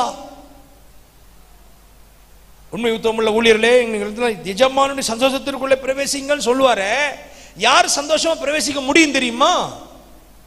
நாம இந்த பூமியில வாழும் பொழுது ஜனங்களை ரட்சிப்புக்குள்ளே நடத்தி பரலோகத்தை சந்தோஷம் படுத்தினவர்கள் தான் பரலோக ராஜ்யத்திற்குள்ள சந்தோஷமா பிரவேசிக்க முடியும்.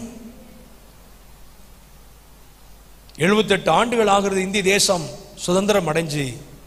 ஆனா இன்னும் லத்தீன் அமெரிக்காவிலெல்லாம் ஒரு பிள்ளை பிறக்கிறதுக்குள்ள 2 பேர் ரட்சிக்கப்படுறாங்க. ஆனா இந்தியாவில் ஒரு நபர் ரட்சிக்கப்படுவதற்குள்ளாக 10,000 பிள்ளைகள் பிறக்கிறாங்க. இந்தியாவிலே சுவிசேஷம் 2000 ஆண்டுகளுக்கு முன்பதாக பிரசங்கிக்கப்படுகிறது. எத்தனையோ பரிசுத்தவான்கள் இந்தியாவுக்கு வந்திருக்கிறாங்க. இந்தியாவிலே வல்லமையான ஊழியர்கள் இருக்கிறாங்க. ஆனா நம்ம தான் இன்னும் இன்னும் இன்னும் இன்னும் திறப்பில் நின்று ஜெபிக்க, இன்னும் பாரப்பட, இன்னும் இன்னும் அனுப்பப்பட்டவன்கிற சிந்தையோடு கூட ஓட கர்த்தர் நமக்கு கிருபை தரணும். நீங்களும் நானும் கர்த்தரால் அனுப்பப்பட்டவர்கள். நாம் இருக்கிற தெருவுக்கு கர்த்தரால் அனுப்பப்பட்டவர்கள். நாம் இருக்கிற பட்டணத்திற்கு தேவன் நம்மை அனுப்பி இருக்கிறார். இன்னும் நம்ம பக்கத்துல டெய்லி யாரை பார்க்கிறோமோ அவங்க ரட்சிக்கப்படலன்னா அவங்க ரத்தப்பழி நம்ம தலைமையில விழும். டெய்லி பேப்பர் போடுறவங்க, டெய்லி பால் போடுறவங்க, டெய்லி ஒரு ஆபீஸ்ல உட்கார்றோம், டெய்லி ஒரு கடையில போய் ஜாமான் வாங்குறோம், டெய்லி யாரை பார்க்கிறோமோ அவங்க ரட்சிக்கப்படலன்னா அவங்க ரத்தப்பழி நம்ம தலைமையில விழும். நீங்க யோசிச்சு பாருங்க, தேவன் என்னை அனுப்பி இருக்கிறார். தரங்கம்பாடிக்கு நான் அடிக்கடி போவேன், எங்க ஊர் பக்கத்தில் தான் இருக்குது. 23 வயசுல ஜீகன் பாலுங்கிற வாலிபன் தன் தேசத்தை விட்டு இந்தியாவுக்கு வந்து ஒரு நாள் ஃபுல்லா அவன் சுடு மணல்ல முழங்கால் படிட்டு வச்சிட்டாங்க, முட்டி போட வச்சிட்டாங்க வெயில்ல. எதுக்குடா வந்த நீன்னு? வாலிப பையன். அப்புறம் கிட்டத்தட்ட 127 நாட்கள் அவன் சிறைச்சாலையில் இருந்திருக்கிறான். ஜெயில போட்டிருந்தாங்க, தமிழே தெரியாது. ஆனா அவனுக்கு சொல்லி கொடுத்து மணல்ல எழுதி எழுதி படிச்சான். அதுல ஒரு சந்தோஷம் எனக்கு என்ன தெரியுமா? அவனுக்கு தமிழ் கத்து கொடுத்தது எங்க சிதம்பரத்தை சேர்ந்த ஒரு பிராமணர், ஒரு தீட்சிதர். அவனுக்கு தமிழ் கத்து கொடுத்து ஆனவனா படிச்சு பைபிளை மொழிபெயர்த்து, நம்மளாம் ஒரு லாங்குவேஜ் எக்ஸ்ட்ரா கத்துக்கணும்னா கத்துக்கவே முடியாது. வில்லியம் கேரி எத்தனையோ 13 மொழிகளிலே, இந்திய மொழிகளிலே வேதாகமத்தை, புதிய ஏற்பாட்டை மொழிபெயர்த்திருக்கிறார். எப்படி கத்துக்கிட்டாருன்னு தெரியல. நம்மளாம் அடிக்கடி நான் டெல்லி போவேன், பஞ்சாப் போவேன், ஒரு எல்லாம் தேக்க மே பேபேன்னு வாங்கி எனக்கு ஒன்றும் புரியாது. எத்தனையோ முறை போறேன், எத்தனையோ தேசங்களுக்கு போறேன், ஒன்றும் விளங்க மாட்டேது. ஆனா இங்க வந்து 13 மொழிகளிலே புதிய ஏற்பாட்டை மொழிபெயர்த்திருக்கிறாரே, இன்னும் ஒரு தியாகம் இருக்கணும். கர்த்தர் என்னை அனுப்பி இருக்கிறார் என்கிற தியாகம் இல்லாம, அந்த அந்த எண்ணம் இல்லாம இது செய்ய முடியுமா? ஜீகன் பால் வந்து தரங்கம்பாடியில வந்து கஷ்டப்பட்டு உட்கார்ந்து தமிழை கத்துக்கிட்டு அதை மொழிபெயர்த்து, நீங்க அவர் கல்லறையில போய் பாத்தீங்கன்னா அது கல்லறை அங்கதான் இருக்குது தரங்கம்பாடியில. அவரை பத்தி எழுதப்பட்டிருக்கோம், தமிழ் ஸ்காலர் அப்படின்னு எழுதியிருக்கோம். அவர் அந்த கல்ற மேல பார்த்திருக்கீங்களா? பயனியர் எவாஞ்சலிஸ்ட், தமிழ் ஸ்காலர். அகராதி அவர் தான் மொழிபெயர்த்து கொடுத்திருக்கிறார், வேதாகமத்தை மொழிபெயர்த்து கொடுத்திருக்கிறாரு. நான் என்ன அனுப்பப்பட்டவன் என்கிற சிந்தை. எனக்கு அருமையானவர்களே, இன்னைக்கு ஒன்ன யோசிங்க. இந்த சுதந்திர நாள்ல கர்த்தர் என்னை அனுப்பி இருக்கிறார். இந்த தேசத்தை மறுரூபப்படுத்துவதற்கு கர்த்தர் என்னை அனுப்பி இருக்கிறார். நான் வேலை செய்கிற இடத்திலே ஒரு மாற்றத்தை உண்டாக்குவதற்கு கர்த்தரால் நான் அனுப்பப்பட்டிருக்கிறேன். கர்த்தருக்கு ஸ்தோத்திரம் உண்டாவதா. சீஷர்களை அப்படிதான் அனுப்புறார். சீஷர்களை கர்த்தர் அனுப்புகிறார். உன்னை அனுப்புகிறது நான் அல்லவா? ஒரு முறை நான் வேதாகம கல்லூரியில் நான் படிக்கும்போது எனக்கு டைஃபாய்டு ஜுரம் வந்துட்டு, இந்த ஸ்பீக்கர் ஏதோ ஒன்று போயிட்டு, டைஃபாய்டு ஜுரம் வந்த உடனே அவ்வளோதான், என்னை ஊழியத்துக்கு அழைக்கல, கர்த்தர் என்னை அழைக்கல, என்னை விட்டுட்டாரு. எங்கள் அப்பா பாஸ்டர்ன்றதுனால நான் ஏதோ வந்துட்டேன், தயவுசெய்து என்னை விட்டுருங்க ஆண்டவரே, நான் மன்னிச்சிருங்க, நான் ஊழியத்துக்கு செய்ய மாட்டேன், ஊழியத்துக்கு வர மாட்டேன் அப்படின்னு சொல்லி நான் ஆண்டவர்கிட்ட எப்படியாவது எனக்கு சுகம் கொடுங்க, நான் ஓடி போயிடுறேன் அப்படின்னு ஆண்டவர்கிட்ட ஜெபம் பண்ண ஆரம்பித்தேன். டைஃபாய்டு இருக்க முத்தி போச்சு, கண்ணு தெரியாது, ஒரு நிமிஷம் நிற்க முடியாது, தொப்படி கீழே விழுந்துருவேன். 95வது வருஷம் முழு நேர ஊழியத்திற்கு வருவதற்கு ஆண்டவர் எனக்கு உதவி செய்தார். அருமையான பாஸ்டர் சாம் சுந்தரம் ஐயா தான் என்னை முழு நேர ஊழியத்திற்கு பிரதிஷ்டை பண்ணாங்க. ஆண்டுடைய பெரிய கிருபையினால 28 ஆண்டுகளாக இந்த முழு நேர ஊழியத்தில் இருக்க ஆண்டவர் உதவி செய்கிறார். ஊழியத்துக்கு ஆரம்பிக்க வரும்போது ஐயோ ஊழியமே வேணாம், நான் சாவ போறேன், நான் செத்துருவேன், ஓடி போயிடுறேன் அப்படின்னு சொல்லிட்டு ஆண்டவர்கிட்ட ஜெபம் பண்ண ஆரம்பிச்சேன். ஆண்டவரே எனக்கு ஊழியெல்லாம் வேணாம் ஆண்டவரே, இதோட போதும், முடிச்சிடுறேன், தயவு செய்து கொஞ்சம் சுகம் கொடுங்க, நான் ஓடி போயிடுறேன் அப்படின்னு ஜெபம் பண்ணிக்கிட்டே இருந்தேன். மதுரையில் தங்கியிருந்தேன். எங்கள் பாட்டி ஒருத்தவங்க இருக்கிறாங்க, ஏலி மேஜி சபையினுடைய ஃபவுண்டர், அவங்க தான், அவங்க எனக்கு ரிலேட்டிவ். அவங்க ஒவ்வொரு நாளும் என் தலைமையில் கை வச்சு ஜெபம் பண்ணுவாங்க. திடீர்னு ராத்திரில இருந்து பார்த்தா என் பக்கத்தில் தலைமையில் கை வச்சு ஜெபம் பண்ணிட்டு இருப்பாங்க. ஆனால் என்னால் நிற்க முடியாது, எலும்பு தொலியும் ஆயிட்டேன், ஜன்னி வந்துருச்சு, சாக போற கண்டிஷன். திடீர்னு ஒரு சத்தம் கேட்குது, வேதத்தை எடுத்து வாசி அப்படின்னு. என்னால் பைபிள் வாசிக்க முடியாது, கண்ணும் தெரியாது. திரும்ப கேட்குது, வேதத்தை எடுத்து வாசி. அப்ப சத்தத்துக்கு திருப்பி பதில் சொல்றேன், எனக்கு கண்ணு தெரியாது, என்னால் வாசிக்க முடியாது. திரும்ப ஒரு சத்தம் கேட்குது, வேதத்தை எடுத்து வாசி. திறந்த பாருங்க, திறந்த உடனே நியாயாதிபதிகள் 6ஆம் அதிகாரம். சில வசனங்கள் மாத்திரம் பச்சை கலர்ல என் முகத்துக்கு நேரம் அடிக்குது. சில வசனங்கள் எல்லாமே தெரியல, கண்ணு தெரியல, கண்ணெல்லாம் மங்களாயிட்டு. சில வசனங்கள் மாத்திரம் பச்சை கலர்ல அடிக்குது. முதல்ல அடிச்ச வசனம் 12ஆம் வசனம், நியாயாதிபதிகள் 6:12, கர்த்தருடைய தூதனானவர் அவனுக்கு தரிசனமாகி, பராக்கிரமசாலியே கர்த்தர் உன்னோட இருக்கிறார் என்றார். நான் திரும்ப வாசித்தேன், பராக்கிரமசாலின்னு போட்டிருக்கு. நான் சொன்னேன், நானே சாக போற கண்டிஷன்ல இருக்கிறேன், ஒரு நிமிஷம் என்னால் நிற்க முடியாது, என்னை பார்த்து பராக்கிரமசாலி என்றாரு. ஆனா பச்சை கலர்ல அடிக்குது, அது மட்டும்தான் அடிக்குது. பராக்கிரமசாலியே கர்த்தர் உன்னுடனே இருக்கிறார். 14ஆம் வசனம் திரும்பி, அந்த 12ஆம் வசனத்துக்கு அப்புறம் 14ஆம் வசனம் திரும்ப அடிக்குது. அப்பொழுது கர்த்தர் அவனை நோக்கி பார்த்து, உனக்கு இருக்கிற இந்த பலத்தோட போ, நீ இஸ்ரவேலை மீதியானின் கையிலிருந்து விடுவிப்பாய், உன்னை அனுப்புகிறவர் நான் அல்லவா, உன்னை அனுப்புகிறவர் நான் அல்லவா. நான் கேட்டேன், ஆண்டவர் நீங்களா என்னை அனுப்பிச்சிங்க? நீங்க அனுப்புனால இப்படியா வந்துச்சு, எனக்கு இவ்வளவு வியாதி ஏன் வரணும், ஏன் சாக போற கண்டிஷனுக்கு போயிட்டேன், என்னை நீங்க அழைக்கலையே, நான் சாக போறேன்னாச்சே, நான் சாக போறேன், சீக்கிரம் எனக்கு மரணம் வந்துடும். ஏன்னா டாக்டர்ஸுங்களே ரொம்ப அதிர்ச்சிக்குள்ளாக பேசுறாங்க.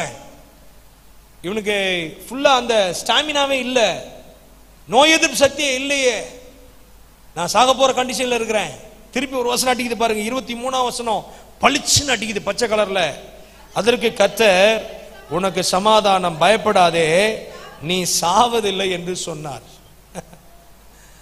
ஏன் ஒரே பக்கத்துல நம்ம கேட்கிற கேள்விக்கெல்லாம் பதில் தானா வந்துட்டே இருக்கு. வேற எந்த வசனமும் தெரியாது. இது மட்டும் பச்சை கலர்ல தெரியும். சமாதானம், பயப்படாத, நீ சாவதில்லை என்று சொன்னார். திரும்பவும் உள்ளத்துல கேள்வி, ஆண்டவர் நீங்க என்ன அழைச்சீங்களா? நீங்க தான் என்னை அனுப்புனீங்களா? அப்புறம் 16ஆம் வசனம், அதுக்கப்புறம் 4வது முறையா 4வது ஒரு லைட் மாதிரி அடிக்குது. 16ஆம் வசனம், அதற்கு கர்த்தர், நான் உன்னுடனே கூட இருப்பேன், ஒரே மனுஷனை முறியடிப்பது போல நீ மீதியானியரை முறியடிப்பாய்.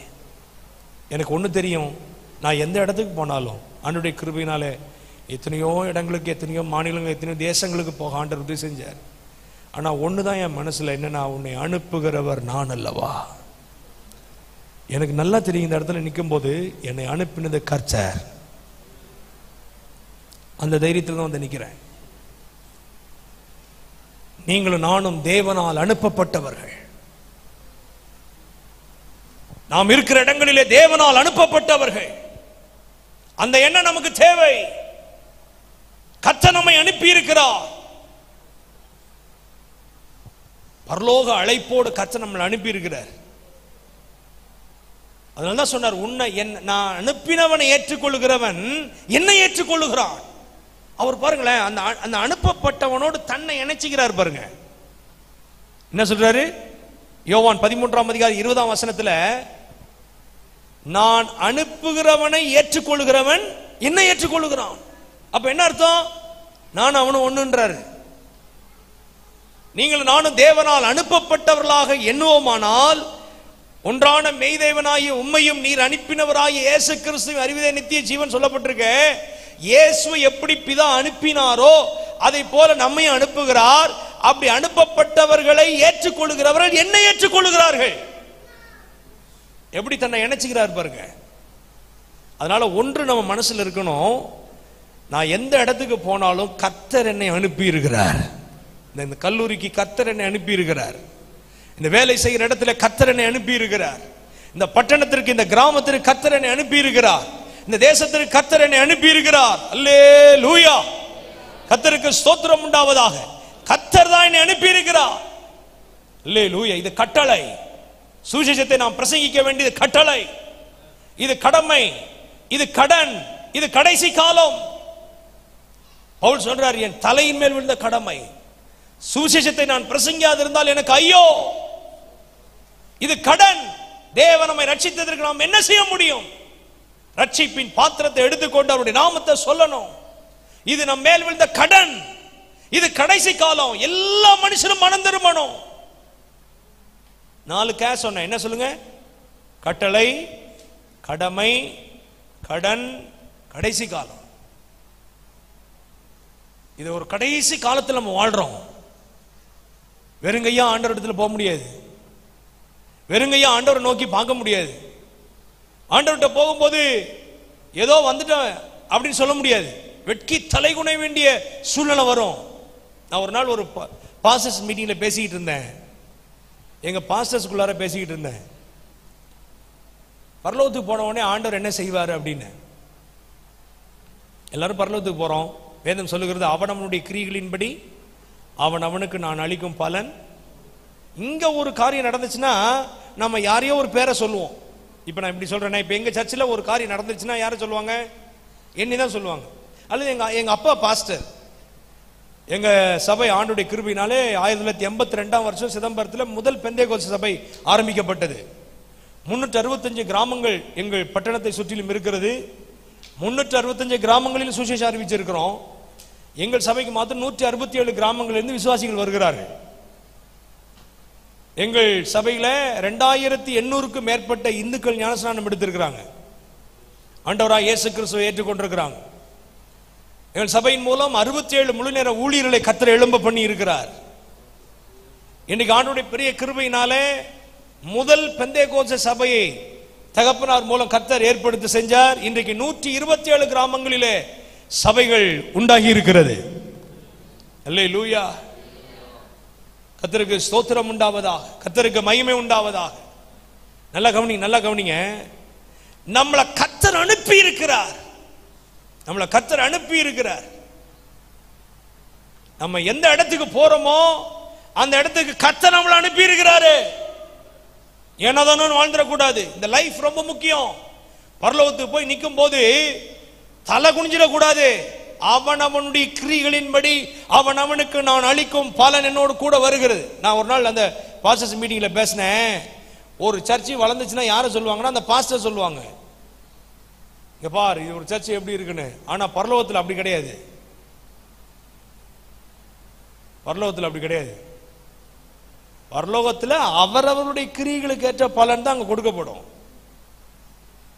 ஏன்னா இங்க ஊழியம் செய்கிறவர்களை விட என்னை விட எங்க சபையில் இருக்கிற விசுவாசி ஒரு ஆளு அதிகமா சுவிசேஷ ஊழியம் செஞ்சு அதிக ஆட்களை கொண்டு வந்திருப்பாங்க. ஆண்டவர் எனக்கு தூக்கி கொடுத்துருவாரோ? கிடையாது. ஆண்டவர் என்ன செஞ்சிருவார் நினைக்கிறீங்களா? இங்க வேணா பேர் எடுத்துக்கலாம். அவன் அவனுடைய கிரிகளின்படி நான் அளிக்கும் பலன். நீங்களும் நானும் தேவனால் அனுப்பப்பட்டிருக்கிறோம். என்னதான் கன்வென்ஷன்ல பிரசங்கியாரா இருந்தாலும் என்னத்தை தான் பிரசங்கம் பண்ணாலும் போய் ஒரு ஆளை சந்திச்சு சுவிசேஷம் சொல்லணும். ஒரு டீ குடிக்க போறோமா, அந்த டீ கடையை பார்த்து இயேசு உன்னை நேசிக்கிறார், இயேசு ஏற்றுக்கொள்ளுன்னு சொல்லாம வரக்கூடாது. இன்னைக்கு ஒரு தீர்மானம் எடுங்க.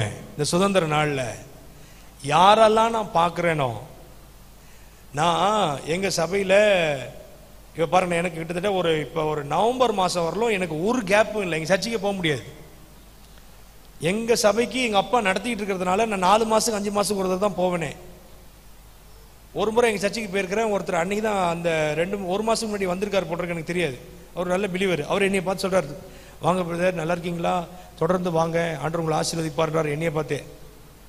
ஏன்னா நான் அப்படிதான் போறேன் சர்ச்சைக்கு, எங்க சர்ச்சைக்கு. ஏன்னா நம்ம நிறைய மீட்டிங்ஸ் போறதுனால. அவர் சொல்றாரு பாருங்க. ஆனா அது சந்தோஷமா இருந்துச்சு எனக்கு. என்ன சொல்றாரு, சே இவ்வளவு தூரம் வந்தவர் என்னையும் கூப்பிடுறாரு, என்னையும் யாரையும் பேசுறாரு. நம்ம முடிஞ்ச உடனே போயிருவோம்ல. யாரோ புதுசா வந்தாங்கன்னா நல்லா இருக்கீங்களா சிஸ்டர், நல்லா இருக்கீங்களா பிரதர், நீங்க வந்தது சந்தோஷம் அப்படி சொல்றோமா? நம்ம அப்படி சொல்ல மாட்டோம். நம்ம முடிஞ்ச உடனே சப்பலை போட்டு கிளம்பிடுவோம். நம்ம எங்க அப்பாலாம், எங்க தாத்தா சொன்ன ஃப்ரீடம் ஃபைட்டர்னு, அவர் ஃப்ரீடம் ஃபைட்டர் சுதந்திரம் அடைஞ்ச பிற்பாடு 47க்கு அப்புறம் சிதம்பரம் பகுதியில் தான் அவர் அவங்களுடைய அங்கே வந்துட்டாங்க. எங்கள் அப்பா ஹைகோர்ட்டில் ஒர்க் பண்ணாங்க. மெட்ராஸ் ஹைகோர்ட்டில் 13 வருஷம் சூப்பரண்டாக இருந்தாங்க. ஆனால் எங்கள் தாத்தா இங்கே வந்துட்டு கோயில் பூசாரி ஆகிட்டார் 2 கோயிலுக்கு. வடலூரில் உள்ள ராமலிங்க அடிகளாருடைய பக்தர்கள். அவங்க ரொம்ப சைவ சித்தாந்தத்தில் வளர்க்கப்பட்டு சைவம் தான், வெண்ணுடை தான் உடுத்தியிருப்பாங்க அப்பவே தாத்தா பாட்டிலாம். எங்க அப்பா வந்து பயங்கரமான இந்து வெறியர், பயங்கரமான இந்து வெறியர்.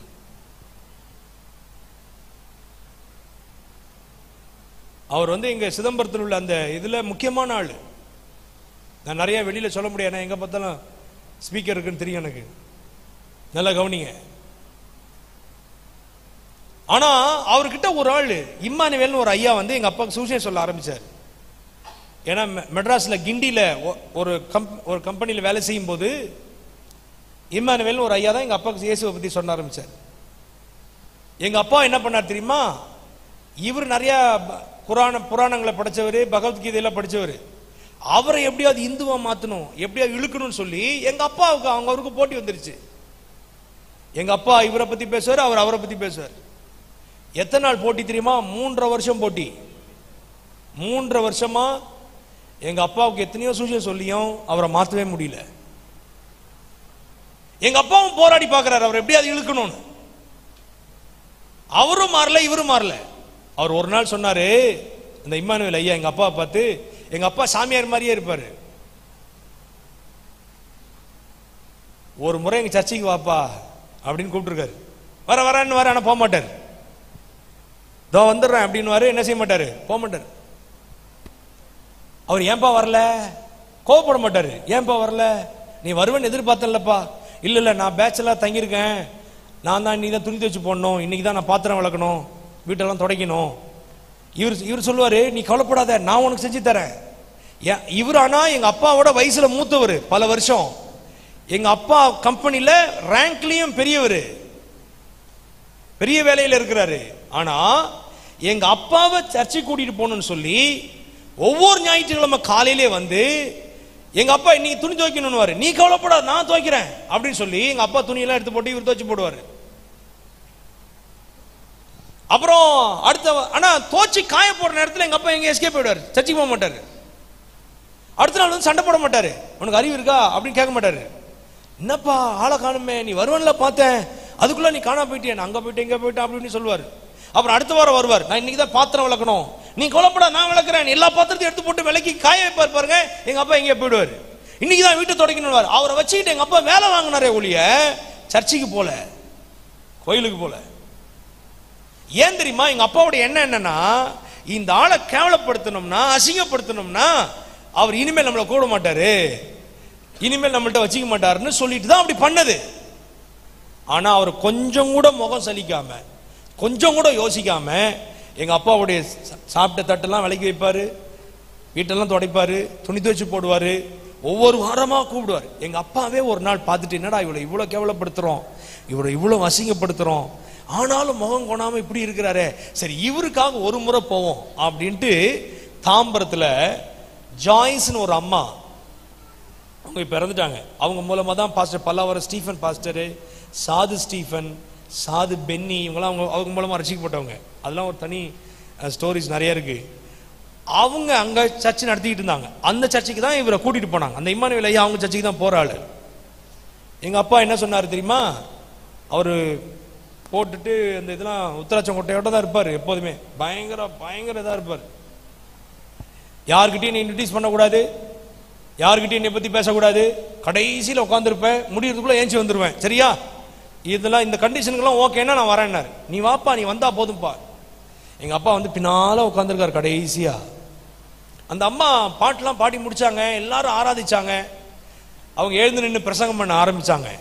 ஒரே ஒரு பாயிண்ட்ல முடிச்சுட்டு மெசேஜ் டைம்ல நடுவுல கையை நீட்டி, இங்க ஒரு தம்பி உட்காந்துருக்கிறீங்க, உங்க பேர் இது, எங்க அப்பாவுடைய பழைய பேர் பாலசுப்ரமணியன், இப்ப தாமஸ், உங்க பேர் இது, உங்களுடைய பழைய வாழ்க்கையில நீங்க இப்படிலாம் பண்ணிருக்கீங்க, உங்க வாழ்க்கை இப்படி போயிட்டு இருக்குது, இனிமேல் கர்த்தர் உங்களை இப்படி மாற்ற போறார் அப்படின்னு வருஷல சொன்ன உடனே எங்க அப்பா நடுங்கிட்டாரு.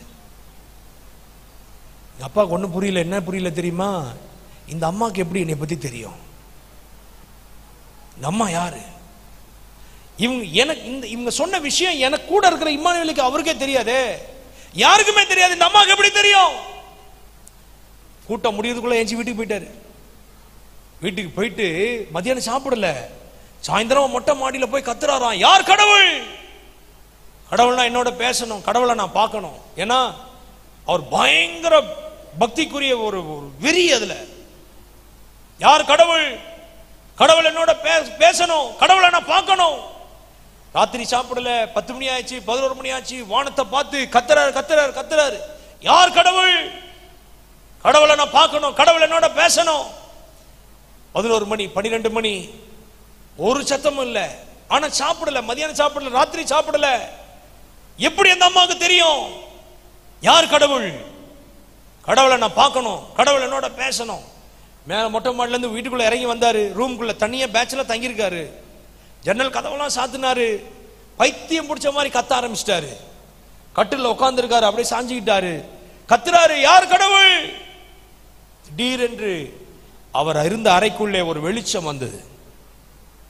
ஒரு வெளிச்சம் பிரகாசமா அடிக்குது. இவர் கண்ணை திறந்து பார்க்கிறாரு, நம்ம தான் கதவு ஜன்னல்லாம் சாத்தி இருக்கிறோமே, எங்க இந்த வெளிச்சம் வருதுன்னு. ஆனா அந்த வெளிச்சத்தை பார்க்கும்போது அந்த வெளிச்சம் இருக்க இருக்க இருக்க பிரைட் ஆயிட்டே இருக்கு. வர வர வர வர வர அந்த வெளிச்சமா அடிக்குது. திடீர்னு வெளிச்சத்தை பார்த்துக்கிட்டே இருக்கிறாரு. அந்த வெளிச்சத்தின் நடுவில் இயேசு வந்து நின்றாராம். இவருக்கு ஒன்றும் புரியல, இது கிறிஸ்தவ கடவுளாச்சே, இவரை நமக்கு பிடிக்காதே அப்படின்னு மனசுக்குள்ள நினைக்கிறாரு. அந்த வெளிச்சத்திலிருந்து ஒரு சத்தம், நீ தேடுகிற தெய்வம் நான் தான், நீ என்னை பின்பற்றினால் நான் உன்னை ஆசீர்வதிப்பேன், நான் உன்னை அநேகருக்கு ஆசீர்வாதமாய் மாற்றுவேன். அன்றைக்குதான் எங்க அப்பா மாறினார். எனக்கு அருமையானவர்களே, கர்த்தர் நம்மை அனுப்பி இருக்கிறார். அந்த இம்மானுவேல் ஐயா எங்க அப்பா வேலை செய்த இடத்துல போய் உட்கார்ந்து எங்க அப்பாவுக்கு 3.5 வருஷம் தொடர்ந்து சூஜை சொல்லி, எங்க அப்பா துணியை துவைச்சு போட்டு, பாத்திரம் விளக்கி, வீட்டை தொடச்சு கொடுத்து, கொஞ்சம் கூட கோவப்படாம அன்பா தன்னுடைய வேலையை காமிச்சதுனால, தன்னுடைய சூசத்தை அறிவிச்சதுனாலதான் எங்க அப்பா மனம் திரும்பி அவர் ரட்சிக்கப்பட்டு அப்புறம் வேலையை ராஜினாமா பண்ணிட்டு சிதம்பரத்துக்கு 82ஆம் வருஷத்துல ஊழியத்துக்கு வந்து இன்னைக்கு இத்தனை ஆயிரக்கணக்கான ஜனங்கள் இயேசுவை ஏற்றுக்கொண்டிருக்கிறார்கள். நான் ஒரு கேள்வி கேட்கிறேன், கர்த்தர் உங்களை அனுப்பி இருக்கிறார் தெரியுமா? நீங்க வேலை செய்கிற இடத்துல கர்த்தர் தான் உங்களை அனுப்பி இருக்கிறார்னு தெரியுமா? உங்க பக்கத்தில் வேலை செய்யறாங்களே அவங்களை கொண்டு தேவன் மகத்துவமான காரியங்களை செய்வார் தெரியுமா உங்களுக்கு? எந்த இம்மானுவேல் ஐயா சூசையன் சொல்லி எங்க அப்பா ரட்சிக்கப்பட்டாரோ அந்த இம்மானுவேல் ஐயாவை விட எங்க அப்பாவை கர்த்தர் உயர்த்தி வச்சார் ஊழியங்களிலே எல்லாவற்றிலேயும். அவர் பிற்காலங்களில் எங்க சபையில வந்து ஊழியம் செய்வாரு. எனக்கு அருமையானவர்களே, நீ அனுப்பப்பட்டவன், நீ ஆசீர்வதிக்கப்பட்டவன். கர்த்தர் உங்களை ஆசீர்வாதமா வச்சிருக்கிறார். ராத்திரி வேளையில் அதை உணர்வோம், ஆண்டவரிடத்தில் நம்ம ஒப்பு கொடுப்போம். இந்த சுதந்திர இந்தியாவில் எத்தனையோ பேர் அடிமைத்தனத்தில் இருக்கிறாங்க. கர்த்தாவே நீர் என்னை அனுப்பி இருக்கிறீர், ஏனதானா நான் வாழ்ந்துடக்கூடாது, என்னுடைய கிரியைகள் என்னன்னு நான் உணரணும். பரலோகத்தில் பொக்கி சேர்த்து வைன்னு சொன்னாரு, என்ன அக்கௌண்டாச்சும் ஓபன் பண்ணியிருக்கிறோமா? பரலோகத்திலே உங்களுக்கு பொக்கிஷங்களை சேர்த்து வையுங்கள்னு சொன்னாரு. எனக்குன்னு என்ன பொக்கிஷம் இருக்குன்னு யோசிச்சு பார்க்குறோமா? இங்கே பேங்க் அப்பப்போ செக் பண்ணுவோம், எவ்வளோ இருக்கு, எவ்வளோ பேலன்ஸ் இருக்கு, எவ்வளோ இது இருக்கு, எந்தெந்த பேங்க்ல எப்படி வச்சிருக்கிறோன்னு. பரலோகத்தில் ஏதாவது பொக்கிஷம் எனக்குன்னு இருக்குதா அப்படின்ட்டு செக் பண்றோமா? எழுப்பி நிற்போம், ஆண்டவரிடத்தில் ஜெபம் பண்ணுவோம். நீ அழைக்கப்பட்டவன், நீ அனுப்பப்பட்டவன். ஐயா, இது வந்து ஒரு வேகமா பேசுற ஒரு பிரசங்கம் இல்ல, இது ஒரு சாதாரணமான ஒரு காரியம்தான். ஆனா உங்க மனசை யோசிச்சு பாருங்க. இந்த 78வது சுதந்திர நாள்ல நம்ம வந்திருக்கிறோம். ஆனா இந்தியா இன்னும் ரட்சிக்கப்படல. நம்ம மாவட்டத்தில் இன்னும் எத்தனையோ பேர், இன்னும் இது கிறிஸ்தவ மாவட்டம், ஆனா இன்னும் இயேசு அறியாம ஜனங்க வாழ்றாங்க. ஏனதானான்னு வாழ்ந்துடக்கூடாது. ஒரு வருஷத்துல ஒரு முறையாவது என்னால பரலோகம் சந்தோஷப்படுதா? ஒரு பாவியை மனம் திரும்ப வைக்கிறேனா? ஏதோ ஒரு கிரியை என்னால நடக்குதா? நான் அனுப்பப்பட்டவன். வாயை திறந்து கண்ணை மூடி சொல்லுங்க, ஆண்டவரே நீர் என்னை அழைச்சது மட்டுமில்ல, நீர் என்னை அனுப்பி இருக்கிறீர். நான் ஆசீர்வதிக்கப்பட்டவன். கர்த்தர் என்னை ஆசீர்வாதமா வைத்திருக்கிறீர். ஓ ரபா சாந்தா ரபலாதியா ரிகதனாதியா தரபலகபரகதனாதியா. ஆண்டவரத்தில் நீங்க ஒப்பு கொடுத்தீங்கன்னா உங்களுக்கு அற்புதங்கள் நடக்கும். உங்களை கர்த்தர் வல்லமையை பயன்படுத்துவார். உங்களை கொண்டு தேவன் தேசத்தில் பலத்த கிரியில் நடப்பிப்பார். நீங்கள் பார்க்கிற இடங்களிலே ஒரு மாற்றம் உண்டாகும். உங்கள் கால் படுகிற இடங்களிலே கர்த்தர் பலத்த கிரியில் நடப்பிப்பார். நீங்கள் யார் யாருக்கெல்லாம் ஜெபம் பண்றீங்களோ அங்கெல்லாம் மாற்றங்கள் உண்டாகும், அற்புதங்கள் நடக்கும். தேவன் உங்களை பயன்படுத்துவதை பார்ப்பீர்கள். அல்லேலூயா. உன்னை அனுப்புகிறவர் கர்த்தர். இன்னைக்கு கர்த்தர் உங்களை பார்த்து கரம் பிடிச்சு சொல்றாரு, மகனே மகளே, உன்னை அனுப்புகிறது நான், உன்னை அனுப்பினவர் நான், உன்னை அனுப்புகிறவர் நான் அல்லவா? ஹல்லேலூயா. ஓ ராகபா சாந்தா ரபலாதியா. ஒருவேளை நீங்க ஆன்லைன்ல இந்த சத்தத்தை கேட்டுக்கொண்டிருக்கலாம். சிலர் ஊழியத்திற்கு உங்களை ஒப்பு கொடுத்தும் இன்னும் உலக பிரகாரமான காரியங்களில் சிக்கொண்டிருக்கிறீர்கள்.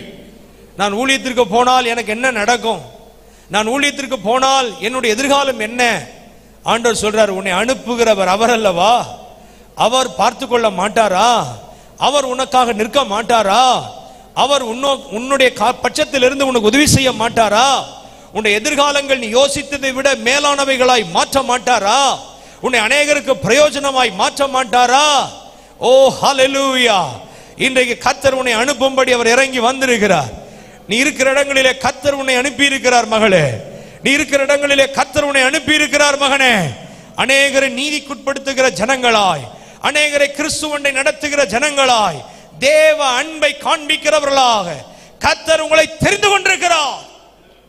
ஓ thank you Jesus, thank you Jesus, thank you Jesus, thank you Jesus. uraba shantarabaladia ribanagadaadiyantaraba. இருள் விலகுகிறது. ஆவிக்குரிய ஜீவியத்திலே முன்னேற முடியாதபடி, தேவனுக்காக அடுத்த ஸ்டெப் எடுத்து வைக்க முடியாதபடி, தேவனுடைய காரியங்களிலே ஊழியத்திலே தங்களை ஈடுபடுத்தி கொள்ள முடியாதபடி இருக்கிற தடைகள் இயேசுவின் நாமத்தின் ராத்திரி வேளையில உடைகிறது. அப்படிப்பட்ட கையை உயர்த்தி ஜெபம் பண்ணுங்க. ஓ ஹalleluya. உங்களை கொண்டு கர்த்தர் பலத்த கிரியை நடப்பிப்பார். நல்ல கையை உயர்த்தி ஜெபம் பண்ணுங்க. ஆண்டவரே, எனக்கு இருக்கிற அந்த ஊழியம் செய்ய முடியாதபடி இருக்கிற தடைகளை விலக்குங்க, விலக்குங்கப்பா, விலக்குங்க ஆண்டவரே. நான் இருக்கிற இடங்களிலே நீர் என்னை அனுப்பி இருக்கிறீர், நீர் என்னை அனுப்பி இருக்கிறீர். கரங்களை உயர்த்துகிறவங்க கரங்களை கர்த்தர் பிடிக்கிறார், கர்த்தர் பிடிக்கிறார் மகனே, கர்த்தர் பிடிக்கிறார் மகளே. உங்களை கர்த்தர் பயன்படுத்துவாராக. அற்புத அடையாளங்களாய் கர்த்தர் உங்களை மாற்றுவாராக. ஓ ஹalleluya. நீங்கள் போகிற சபைகளிலே கர்த்தர் உங்களை எழும்பி பிரகாசிப்பிக்க பண்ணுவார். ஓ thank you Jesus, thank you Lord. தீர்க்க தரிசன வரங்களை கர்த்தர் உங்கள் மேல் இறங்க பண்ணுவார். ஆமென். நீங்கள் சொல்லுகிறது நடக்கும், நீங்கள் சொல்லுகிறது நடக்கும். ஆமென். நீ தேவனால் அழைக்கப்பட்டவன். இது பரம அழைப்பு, இது பரமனின் அழைப்பு, இது பரிசுத்த அழைப்பு, இது பரலோக அழைப்பு. ரபா பாபா ஷந்த ரபாலாதியா ரிபா கதா ரபா கதா நாமா ரக நாமா உரா பங்கபாலபா ஷந்துராதியா ரிகதனா ஷந்தரபா. இங்க கூடி வந்திருக்கிறவர்களுடைய சிலர் குடும்பங்களிலிருந்து கர்த்தர் ஊழியர்களை எழும்ப பண்ணுகிறார், ஊழியர்களை எழும்ப பண்ணுகிறார். ஆமென், ஆமென். மிஷனரிகளை கர்த்தர் எழும்ப பண்ணுவாராக. எழும்ப பண்ணுகிறார், எழும்ப பண்ணுகிறார். சுவிசேஷங்களை கர்த்தர் எழும்ப பண்ணுகிறார். ஆமென். thank you Jesus. பிசாசு தடை பண்ணி வைத்திருக்கிற எல்லா தடைகள் விலகுவதாக, விலகுவதாக. பரிசுத்தத்திற்குள்ளே முன்னேற முடியாதபடி, பரிசுத்த வாழ்க்கைக்குள்ளே செல்ல முடியாதபடி இருக்கிற தடைகள், மாம்சத்தின் கிரியைகள் விலகுவதாக. ரபா பாபா சங்கரபா. பரம அழைப்பின் பந்தய பொருளுக்காய் நல்ல கை நோக்கி ஓடுகிறேன். பரம அழைப்பின் பந்தய பொருளுக்காய் நல்ல கை நோக்கி ஓடுகிறேன். ஓடுகிறேன், நான் ஓடுகிறேன், என் இயேசுவுக்காய் நான் ஓடுகிறேன். ஓடுகிறேன், நான் ஓடுகிறேன், என் இயேசுவுக்காய் ஓடுகிறேன். அல்லேலூயா, அல்லேலூயா, அல்லேலூயா, அல்லேலூயா, அல்லேலூயா, அல்லேலூயா, அல்லேலூயா, அல்லேலூயா. லாபமான அனைத்தையுமே நான் நஷ்டம் என்று கருதுகிறேன். லாபமான அனைத்தையுமே நான் நஷ்டம் என்று கருதுகிறேன். இயேசு ராஜாவின் இந்த வேலைக்காக, இயேசு ராஜாவின் இந்த வேலைக்காக மகிழ்ச்சியுடன் நான் கை தட்டி பாடுங்க. மகிழ்ச்சியுடன் நான் ஓடுகிறேன். அல்லேலூயா, அல்லேலூயா, அல்லேலூயா, அல்லேலூயா, அல்லேலூயா. உரா பாபா ஷதரா பாபா பாபா. அல்லேலூயா, அல்லேலூயா. எத்தனைதான் இடர்கள் வந்தாலும் விசுவாசத்திலே நிலைத்திருப்பேன். எத்தனைதான் இடர்கள் வந்தாலும் ஆமென் விசுவாசத்திலே நிலைத்திருப்பேன். எனக்காக அப்பா நியமித்த, எனக்காக இயேசு நியமித்த இந்த பாதையிலே நான் ஓடுகிறேன். இந்த பாதையிலே நல்ல சத்தத்தை உயர்த்தி கை தட்டி அல்லேலூயா, அல்லேலூயா, அல்லேலூயா, அல்லேலூயா, அல்லேலூயா, அல்லேலூயா, அல்லேலூயா, அல்லேலூயா. என் மனவாளன் இயேசு ராஜாவை நான் காணவே வாஞ்சிக்கிறேன். நல்ல ஆவிக்குள்ள பாடுங்க, ஆவிக்குள்ள பாடுங்க. ராஜாவை நான் காணவே வாஞ்சிக்கிறேன். என் ஆசையெல்லாம் என் இயேசுதானே, என் ஆசையெல்லாம் என் இயேசுதானே.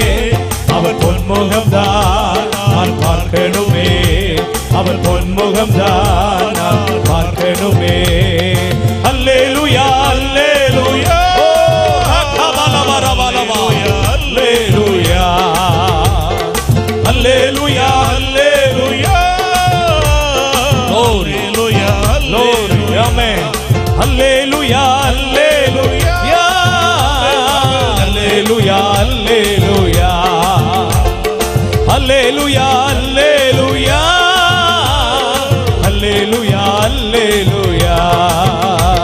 என் ஆசையெல்லாம் என் இயேசுதானே, என் ஆசையெல்லாம் என் இயேசுதானே, அவர் பொன்முகம் தான் நான் பார்க்கணுமே, அவர் பொன்முகம் தான் நான் பார்க்கணுமே. ஆமென்.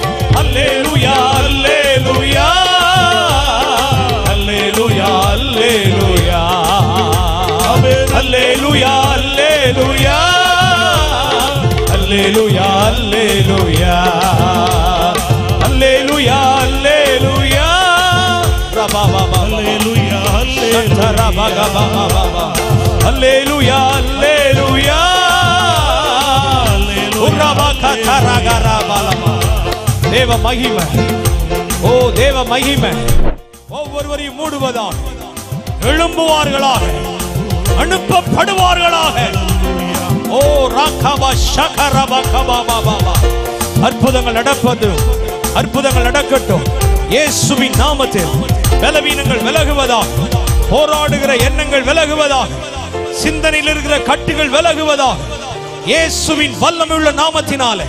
இந்த சத்தத்தை கேட்டுக்கொண்டிருக்கிற ஒவ்வொருவர் மேலேயும் கர்த்தருடைய விடுதலை இப்பொழுது உண்டாவதாக, இந்த பட்டணத்திற்கு உண்டாவதாக. ஓ ராகபா சந்தராதியா. வியாதிகள் சுகம் அடையட்டும், பிசாசின் கட்டுகள் அறுக்கப்படட்டும், தேவ வல்லமை ஒவ்வொரு மேலையும் விழுவதாக இயேசுவின் நாமத்தினாலே.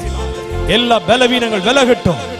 ஓ எலும்பு நரம்பு சதைகளிலே கர்த்தருடைய உயிர்த்தெழுதலின் வல்லமை இறங்குவதாக. இரத்த நாணங்களிலே கர்த்தருடைய வல்லமை இறங்குவதாக இயேசுவின் நாமத்தினாலே, இயேசுவின் நாமத்தினாலே. இன்னும் கட்டுகளுக்குள் இருக்கிற பயம் என்கிற கட்டுகள் இயேசுவின் நாமத்தில் அறுக்கப்படுவதாக. ஓ thank you Jesus. மெய்யான சுதந்திரம், மெய்யான விடுதலை எங்கள் தேசத்திலே இயேசு தந்தருளுவீராக, இயேசு தந்தருளுவீராக. ஹல்லேலூயா. பிள்ளைகளை ஆசீர்வதியும் ஆண்டவரே.